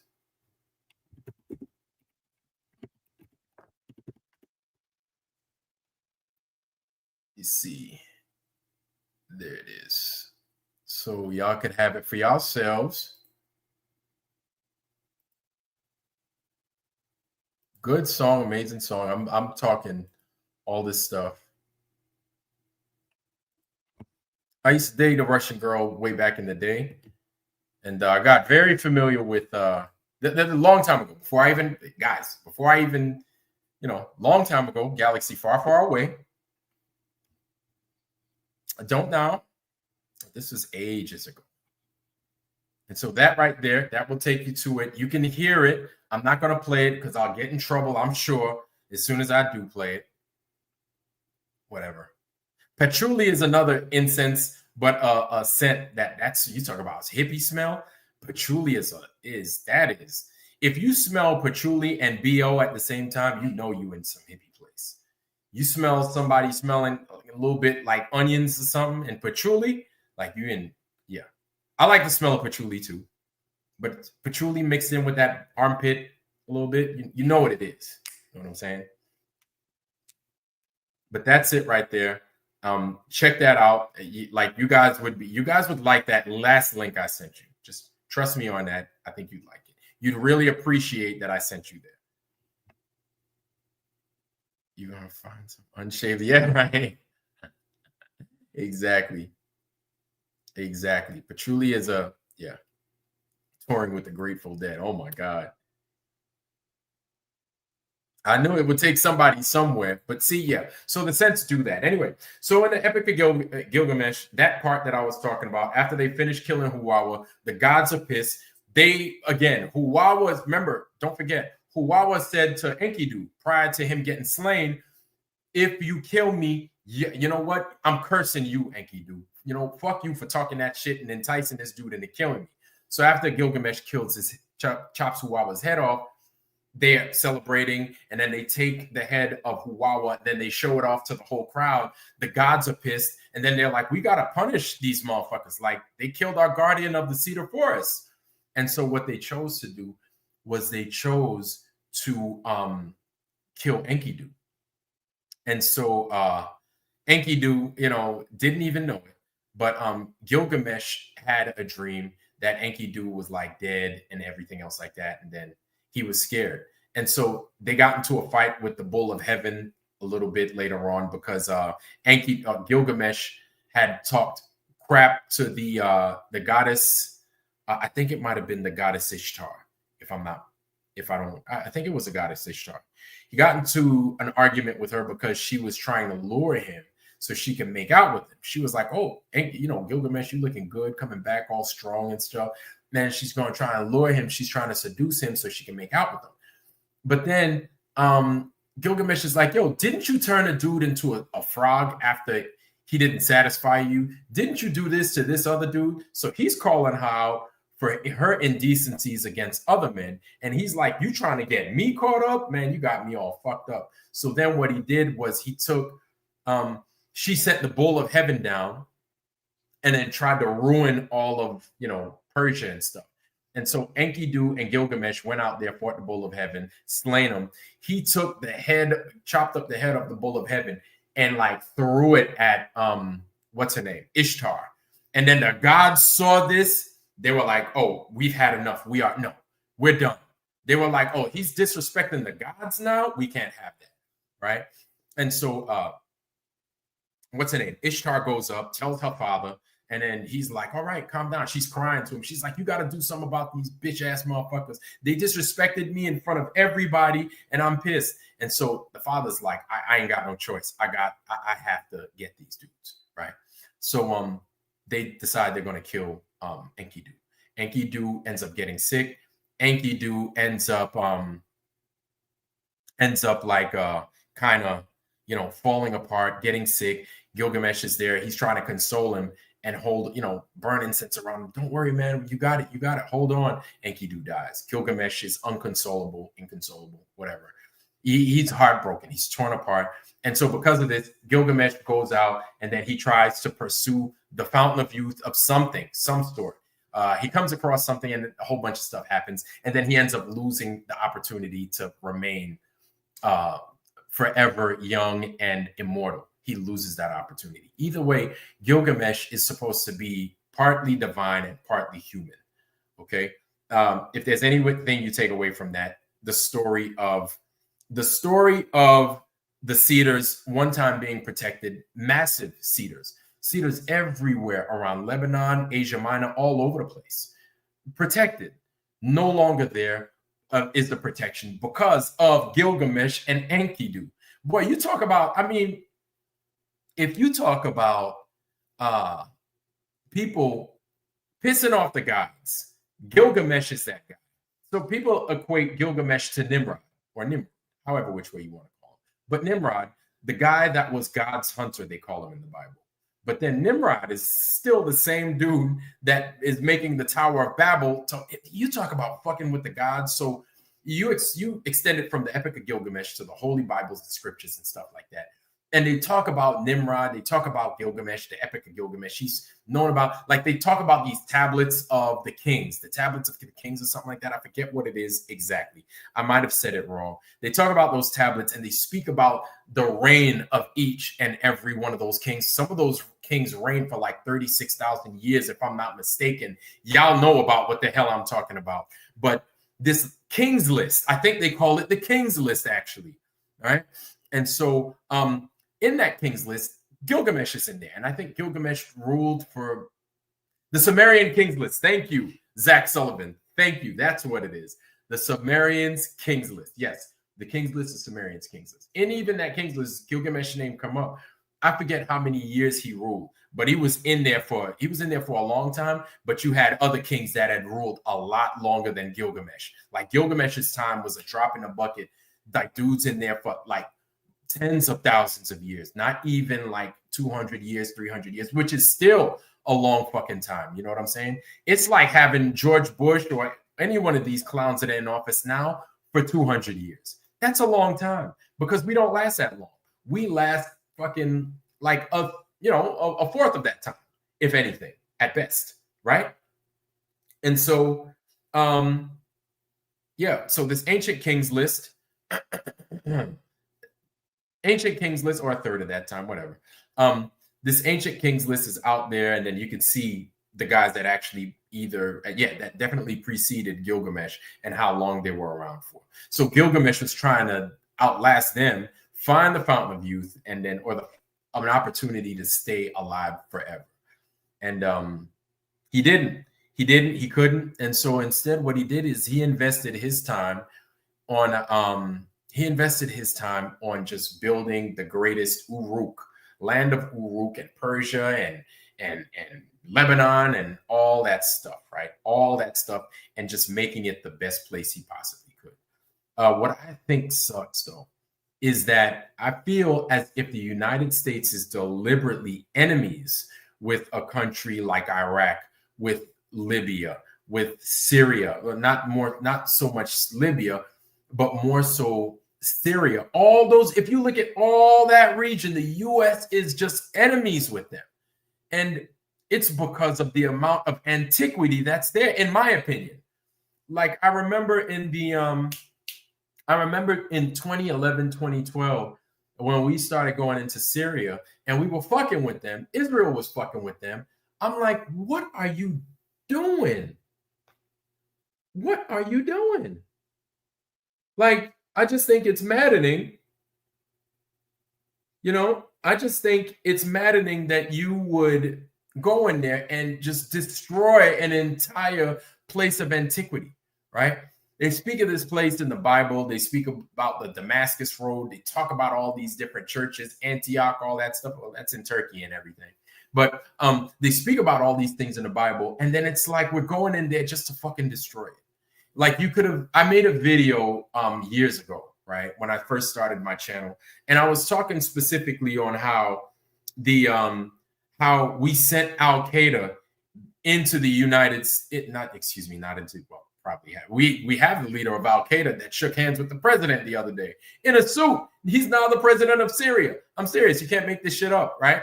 So I was talking about how ISIS went into Syria and they brought their heavy machinery and they brought all this sledgehammers and everything else like that. And they're destroying the Lamasu. And I'm like, what are you doing? What are you doing? They're going in there with their fucking hammers, breaking this shit apart. And I'm just like, they're like, oh, it's idol worship and everything. It's against Allah. And I'm like, my God, what are you doing? What are you doing? What are you doing? Why? Why would you do that? And to me, at that time, I wanted to be a forensic anthropologist. Yeah, said it earlier. So I wanted at that time to be a forensic anthropologist, focusing more on underwater structures, because I'd already done everything else underwater. I might as well fucking extend my joys and passions into doing that, right? But then it wasn't to be. I spent whatever I did in the Navy doing what I did, and then yeah. So So after seeing all that, it led me down the road to where I am now.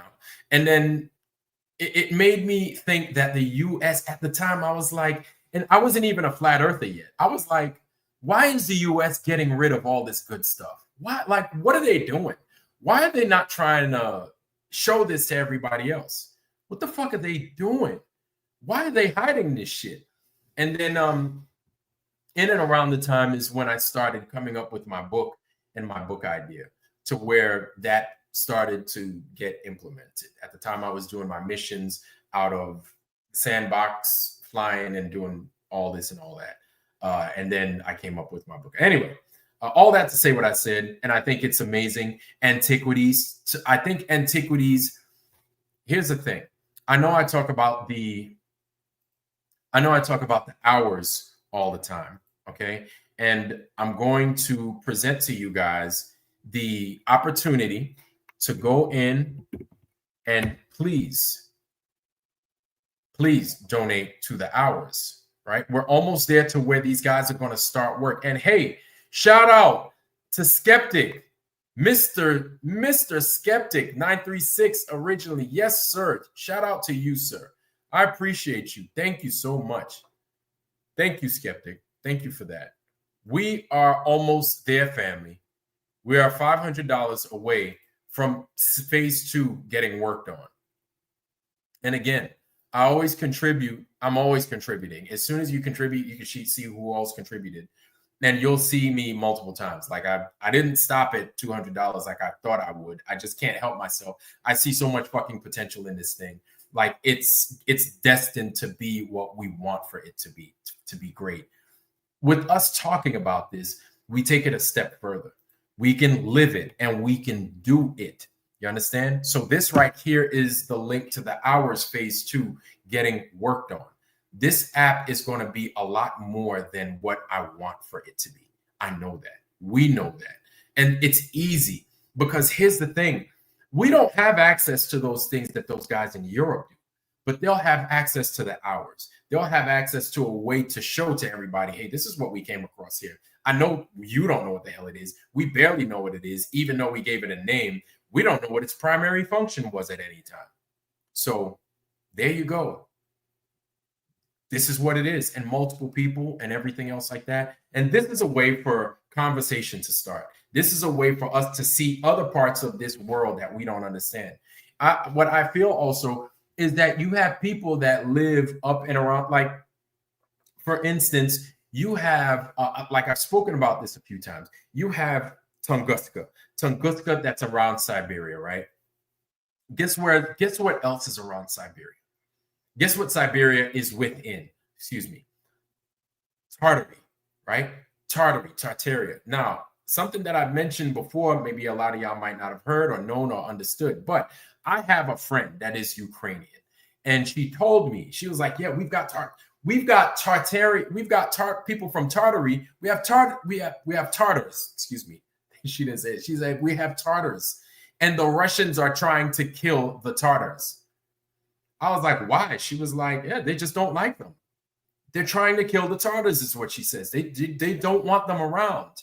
So this is, not only did they try to wipe out Tartary, right, from the existence in the maps, because this is something that you clearly see. You have them in the maps of the 1800s. You have them in the maps at previous, 18th century, 17th century, 16th century Tartary, Greater Tartary, Lesser Tartary, and everything associated with that, right? After the 1800s, you barely hear about that shit. What happened in 1908? One of the biggest things, you had Tunguska. As soon as I mentioned Tunguska, y'all knew exactly. A lot of y'all, I'm sure you already understood what I was talking about. Was they said a meteor crashed into the earth, or it blew up above before it even hit the ground, and it destroyed however square miles, right, in circumference of that area of Tunguska. Huge impact, meteor impact. And I don't think they said anybody died. They said nobody died. I feel that they were getting rid of history in and around that area. They flattened the place. I don't know what the fuck they use. I don't know what they use. Again, this is technology. We're seeing that at some point, people or whatever it is had a technology to do some amazingly, like, terrible, terrifying things to this world that would blow our minds. Instead, they decided to blow Tunguska up, right? And they said this was in 1908. In 1908, yeah, a meteor crashed into Tunguska, but we can't find any meteor parts. What? That's weird. We talk about 1908 Tunguska. That's actually what's crazy is that's the year my father's father was born, my grandfather. I miss him. Good guy. But that's the year my grandfather was born, 1908, in Siberia, Tunguska. That thing was supposedly there to blow up. Now, saying all that to say, I can bet you $1 to a donut, there are people that live in and around those places, especially in Siberia, that could take pictures of things like that. All they need is access to the app. That's it. They just need access to the app and to share that with us and to show to us, hey, man, this is these brick, whatever it is. I don't know. They've been here, and this is Tunguska. Apparently, this is where that freaking meteorite fell. Of course, they tell me in Russian or wherever, Siberian, right? Or whatever the dialect is of that region. This is what we see. We don't know what it is, but this is what we see. We won't have to be there to do that. Also, another group of people you could reach are those that live in Turkmenistan. Apparently, Turkmenistan, Kazakhstan, that also is Tartary.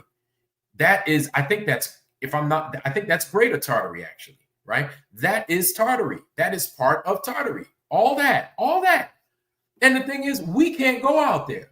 Apparently, they have these summits out there where a bunch of rich people and like powerful people, those people at the top of the food chain and shit, they go to Kazakhstan. And Kazakhstan is one of those pristine cities that me and you, we won't be able to get eyes on. But the Hours app, again, that's an opportunity right there. That is the opportunity to go ahead, get the Hours, boom, show it off. This is what we got. I'm telling you, man, that's what it's there for. That's what it's there for. This thing to me is very, very important. I don't know what answers it's going to answer, but what questions it's going to answer, but it's going to answer something. Some people will, what you guys are going to be able to do with this thing, I have no idea, but I know you're going to be able to do something with it. I don't know. I can imagine, and it's going to be crazy, but it's going to be amazing. I know that it's going to be amazing. I'm gonna drop that link again, baby. I love saying it. Hours. I love saying that thing, man. I love talking about the Hours. Phase 2, baby. We here. Yes. And again, see, Yemen. And it's another one of those countries we're having fucking problems with. And we just want to destroy everything. Everything. Do you know mocha is from Yemen? I think mocha or Java is from Yemen. And we want to destroy that. For all you guys that love coffee, this is where it comes from. And that's what we want to destroy. Y'all don't think that's crazy?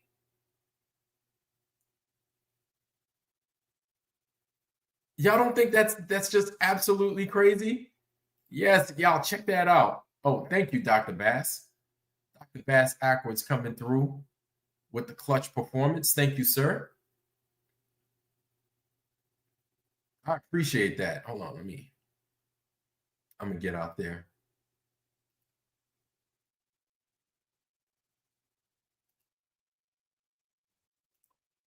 Let's see. There we go. Okay.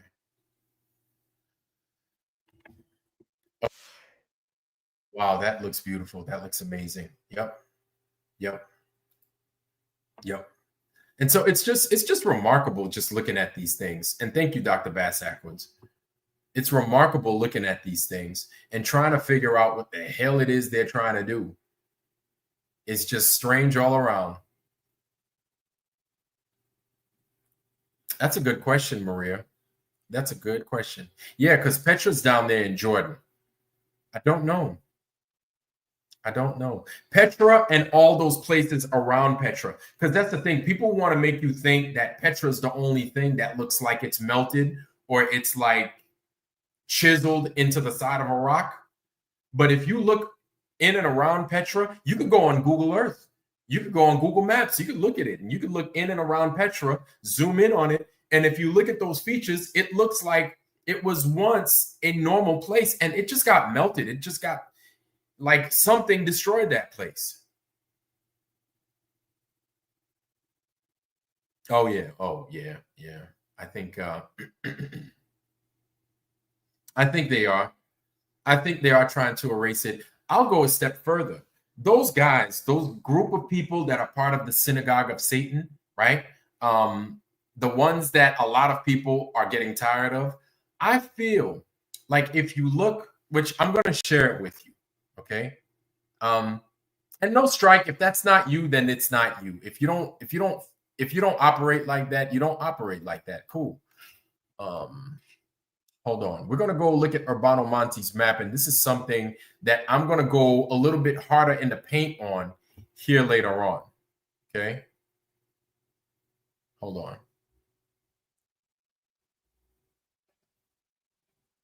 I'm going to zoom in on that. Hold on. Okay. Okay. Here we go. Okay. So let's kind of go. We're going to go to Urbano Monte's map. You know, I love looking at this map, y'all. I apologize, man. You know, we had to do it. It's been a while. So let's give the map a good old visit. Yo, every time, that's what it's going to be met with. But there goes Urbano Monte map. Oh, Jesus, Lord have mercy. I'm sorry, y'all. Hopefully, y'all could get to it. Yeah, thanks, RG. Safar, Algeria. So, hold on, Safar, Algeria. Okay, hold on.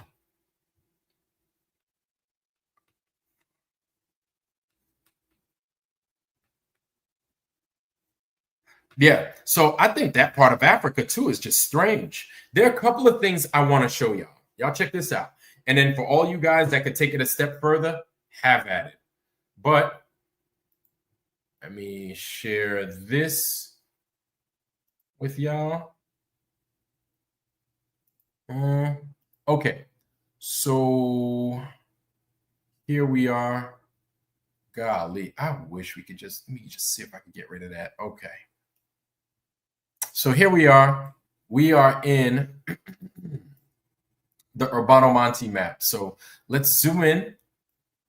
Let's take a look, see what it is we're looking at. Terra Incognito, Nova, right? So the new hidden lands, right? And then when we go super north right here, hold on, not there. Where is that? Hold on. I could show you. Hold on. Let's flip it real quick. Boom. Okay. Here we go. Here's some of it. I think we're in North America. Yep. Yeah, we sure are. And we are in. It looks like it's like close by Montana, right? It's away from Washington State, but we're in the northern parts of the U.S., right? Tartary.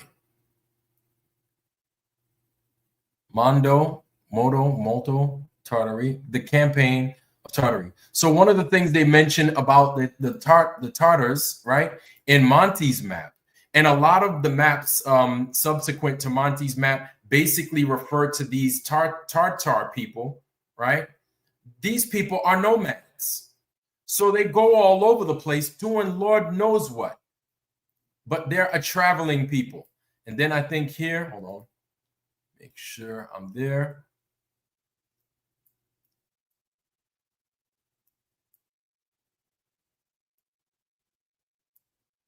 Hold on. You got them in and around here. You have the tents, and basically the tents are basically starting to talk about them some more. Yep. Tutti questi Tartari, right? Talks about them again. Portano, Cialoro, Pagioloni. Man, where's our brother? Damn, what's his name? Our Italian brother, our Sardinian brother. I missed him. I haven't seen him in a while. Oh, Jesus, why did I forget your name, sir? You guys know who I'm talking about. Our Italian brother that's always here. Always here, helps me out with the language.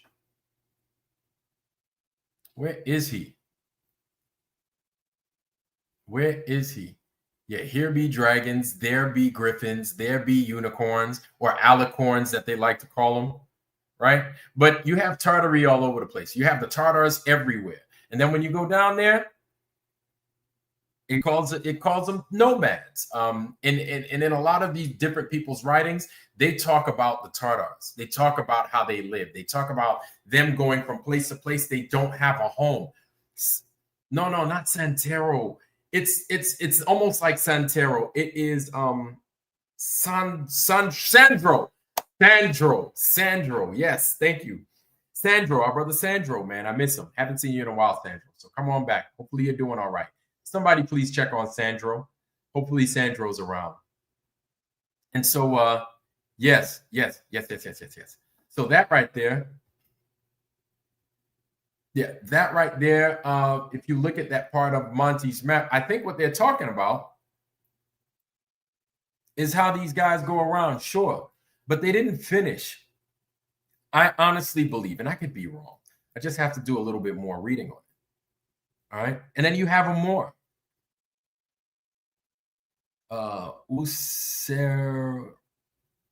Userukani Tartari. Right? You have them all over the map, especially north of the Caspian Sea.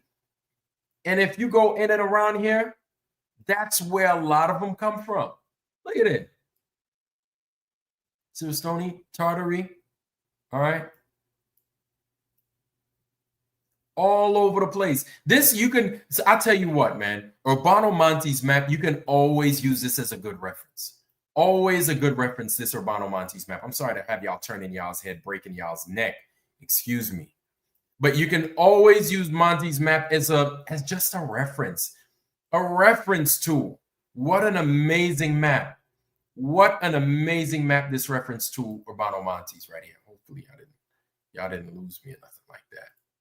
Yeah, sorry. Let me go back to it. All right. And so again, I feel that these guys, right, they were used to basically just cause like havoc. And this is why many of them got kicked out. Like I feel I don't know if many of you guys saw Game of Thrones, but if you saw Game of Thrones, if you remember, there were that group of people that would change and shapeshift to fit a certain group of people. Sandro. Yeah, where is Sandro? So they would change and they would shapeshift. They change their identity. It's almost as if Game of Thrones were talking about the people of Tartary.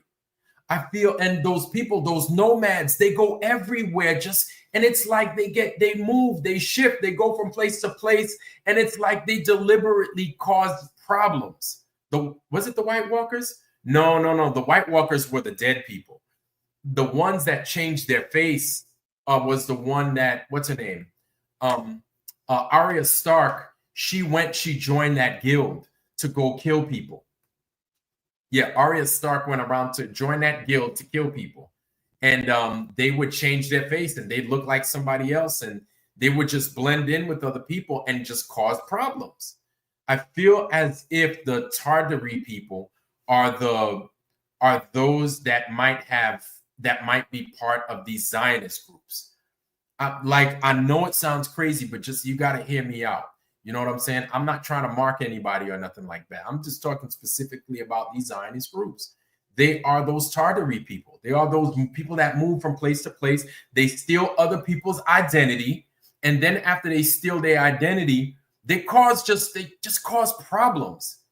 They just cause that secret society shit. They cause problems, and then once people recognize who the fuck they are, they kick them out or they get rid of them, and then they're on the move. Something happens, they get shifted, they get moved from place to place. Like, I don't know. I'm looking at Monty's map, and that's what comes up.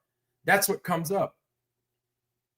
See, so Khazarians. So when you think of the Khazars, look at the word Khazar. Khazar. Khazar. Khazar. We call a lot of those white Jews Khazars. Look at this. Caesar. Caesar. The king. Julius Caesar is not the only, it's only Khazar. Khazar. Look at this. Who's this? The Kaiser. The Kaiser in Germany. That is another ruler, the Kaiser. And then you have, like everybody knows, right? You have the Tsar of Russia. Hey, Sam, what's going on, man? Good to see you, man. Good to see you. So you got the Tsar of Russia. Is there a connection? Maybe I'm wrong. I don't know. I could be wrong. I'm not saying I'm right. I don't think I'm wrong. Excuse me. I don't think I'm wrong. But maybe I'm not all the way right. I'm not trying to be all the way right. But is there a connection, right? Between these false folks going around from place to place causing trouble? These people, like, after they cause their trouble, they're displaced, they're misplaced. Now, and the Khazars, yes. Yeah. So, Sam, yeah, I put that up there. That was the first time. The Khazars, right? It's weird. It is weird. I don't think. Am I fully explaining it right? I'm not saying that I am. I'm not, and I'm not striking anybody. But I'm just talking about similarities that I notice. That's all. I'm just talking about similarities that I notice. I could be wrong. I could be very wrong. But it's definitely something that I'm putting out there, so then that way I can have you guys definitely look into it. You guys are a lot smarter than I am, especially collectively, 1,000,000 times smarter than I am. And then you could get a lot done in such a short amount of time. Or it's the stuff that you already know, you can be like, hey, have you looked at this? Have you looked at that? Have you looked at that? Probably haven't. So it's definitely something worth looking into. So, yes, shout out to you, Flat Earth Recon. Sam, it's good to see you, bro. Guys, definitely check out our brother Sam, Flat Earth Recon. Haven't seen him in a while, but it's good to see him now. So definitely, look at that. It's just crazy. It's absolutely crazy. But then you see those people in the tents, and they seem to be very well-known people. Very well-known people, and they do what it is they do. What a lot of people don't realize is that before the homeland was supposed to be right there in Palestine, that they currently call Israel, do you know where their original homeland was supposed to be? The original homeland for the Jews after the Holocaust in the 40s and stuff, their homeland was supposed to be in Uganda. So Theodore, and another place was supposed to be out in Texas, but Theodore Herzl wanted it to be out there in Uganda. He called for it to be in Uganda. Well, Madagascar, Uganda, they sound, almost similar, I guess. But no, Uganda, in Africa. Do you know what they found in Uganda in Africa like 3 years ago? They found like 31 billion tons. Somebody, they call it a golden mountain, a mountain of gold underneath Uganda. Guys, listen to me. It's not gold. I don't think it's gold. Let me show you something. We're going to go back to the Monty map. Okay. This is your boy. Let me tell you something, man. When your man doesn't have anything to do, he just goes, I space out. So check this out. I want y'all to look at something. All right. So we're going to go to the Monty map. So Africa, a lot of times, anytime we see Africa being depicted, they call it the dark continent. They call it this. They call it that. Cool. Right. Not a problem. Not worried about it too much. But hold on. Good grief. Okay. There we go. So in and around here, right? So we have the Bru countries, right? I call them the Bru countries. So from south to north, you've got Burundi, Rwanda, and then you've got right there, right next to the equator, right next to it is Lake Victoria. You got Uganda. I've been looking for the Amar, or the Monte de Amar, the Amar Mountains. I don't know what it is, but I think Mount Kilimanjaro range is in and around here, right? But what the fuck kind of temple is this in Africa? I've never seen or heard of a temple in this part. It's like almost Central Africa, right? Right there next to Mozambique and shit. Right there, Rwanda, Burundi. North of that, Uganda. But look, if we go totally north, all the way north, look at what we come across. What do we come across? The Delta, the Nile Delta.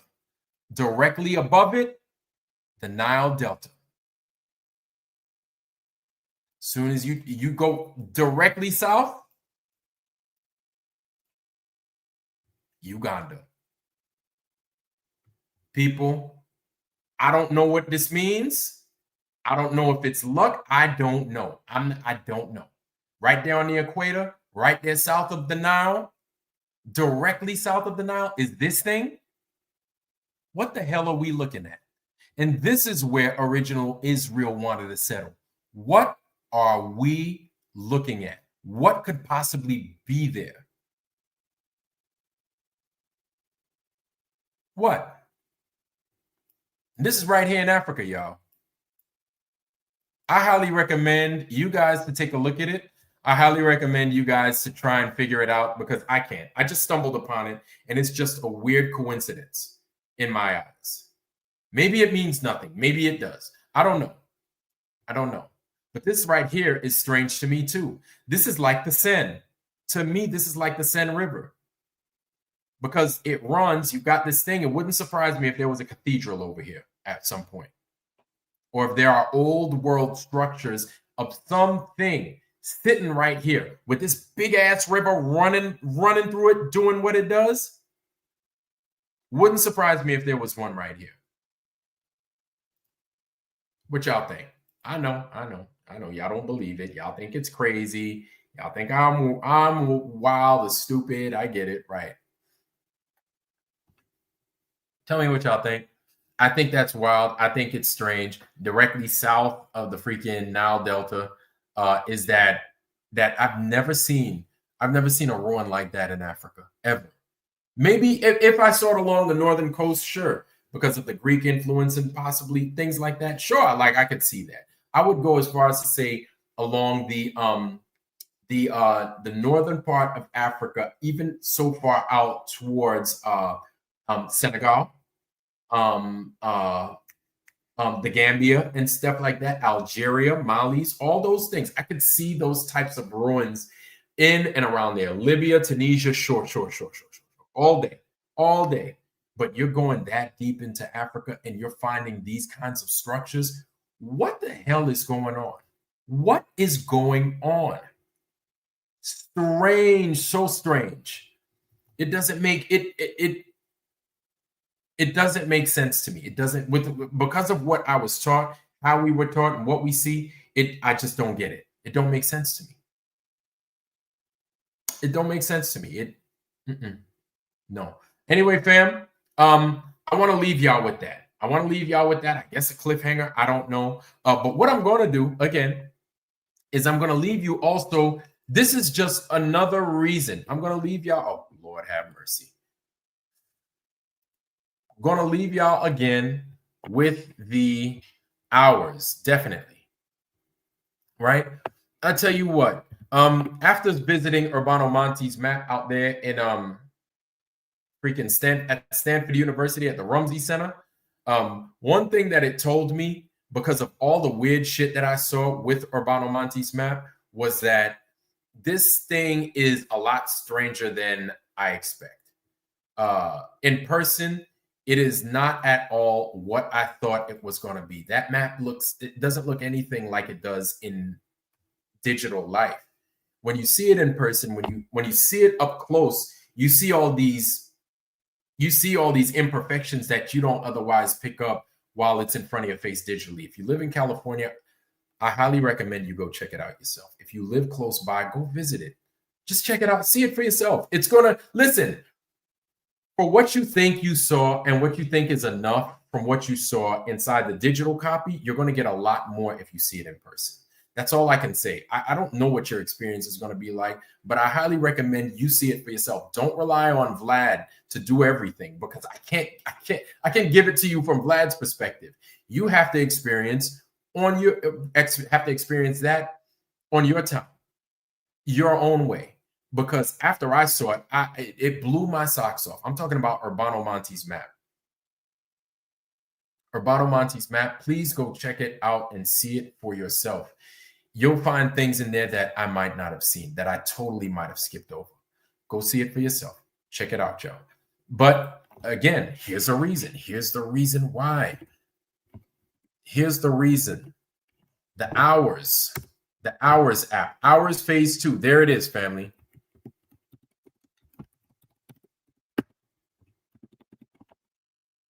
Please donate. We are in Hours Phase 2. We are 500 away from starting work. And then after that, it's going to be another, we're 500 bucks from starting work. Please donate, y'all, to the Hours. Anything helps. Please get us there to where we can start work. Get us there to where we can start work. So I would imagine, I see it like this. If we were to start work, say we made the $500, say tonight, right? And then we were to start work tomorrow. Then at the beginning, roughly at the beginning of January, we would see the fruits of our labor. That's what I'm going to say. I would be able to present that to you, what it is we've accomplished, like what it's going to look like. You will get to see that. We are $500 away from starting work. You'll get to see that. It's I don't know what it is, man. It's going to be amazing. That app is going to be amazing. That's what I could tell you. But here's the thing. You guys help make it what it is. It's not going, again, this is one of those things. It's not just going to be my idea. You guys are going to put into it what you want for it to turn into, what you want for it to be like. That a lot of that will be you. So again, one more time, man, I love putting this thing out. Please, that is the Hours. Donate to the Hours Phase 2. Let's get this thing off the shelf and in the street and in everybody's hand. Please, let's make this happen, y'all. Anyway, that's all I got. I got to get out of here. Midnight is coming. And so I want to leave you guys enough time before Johnny Carson's or whatever the honeymoon starts. Let you guys have the rest of your night. Anyway, fam, that's all I got. Again, we're at day 334 where Judas and Witsit have not presented their tickets. Y'all got to present your tickets. Or actually, you don't have to do nothing. I'm just telling you, because you guys promised us tickets to Union Glacier and you still haven't presented. And it's 334 days in the hole. That's all I'm saying. Anyway, fam, that's all I got. The Hours, please donate. Please donate. Anything helps. And that's all we have. We're going to leave you to it. I wish you guys nothing but the best. Health, wealth, love, joy, prosperity. Most of all, wisdom, family. And yes, again, please donate to the app. Donate to the Hours Phase 2. We are $500 away from starting work. Let's get there, fam. And with that, I love you. I am out. I'll see you on Tuesday. Don't forget the Hours. Let's get some Jefferson's action going. Peace.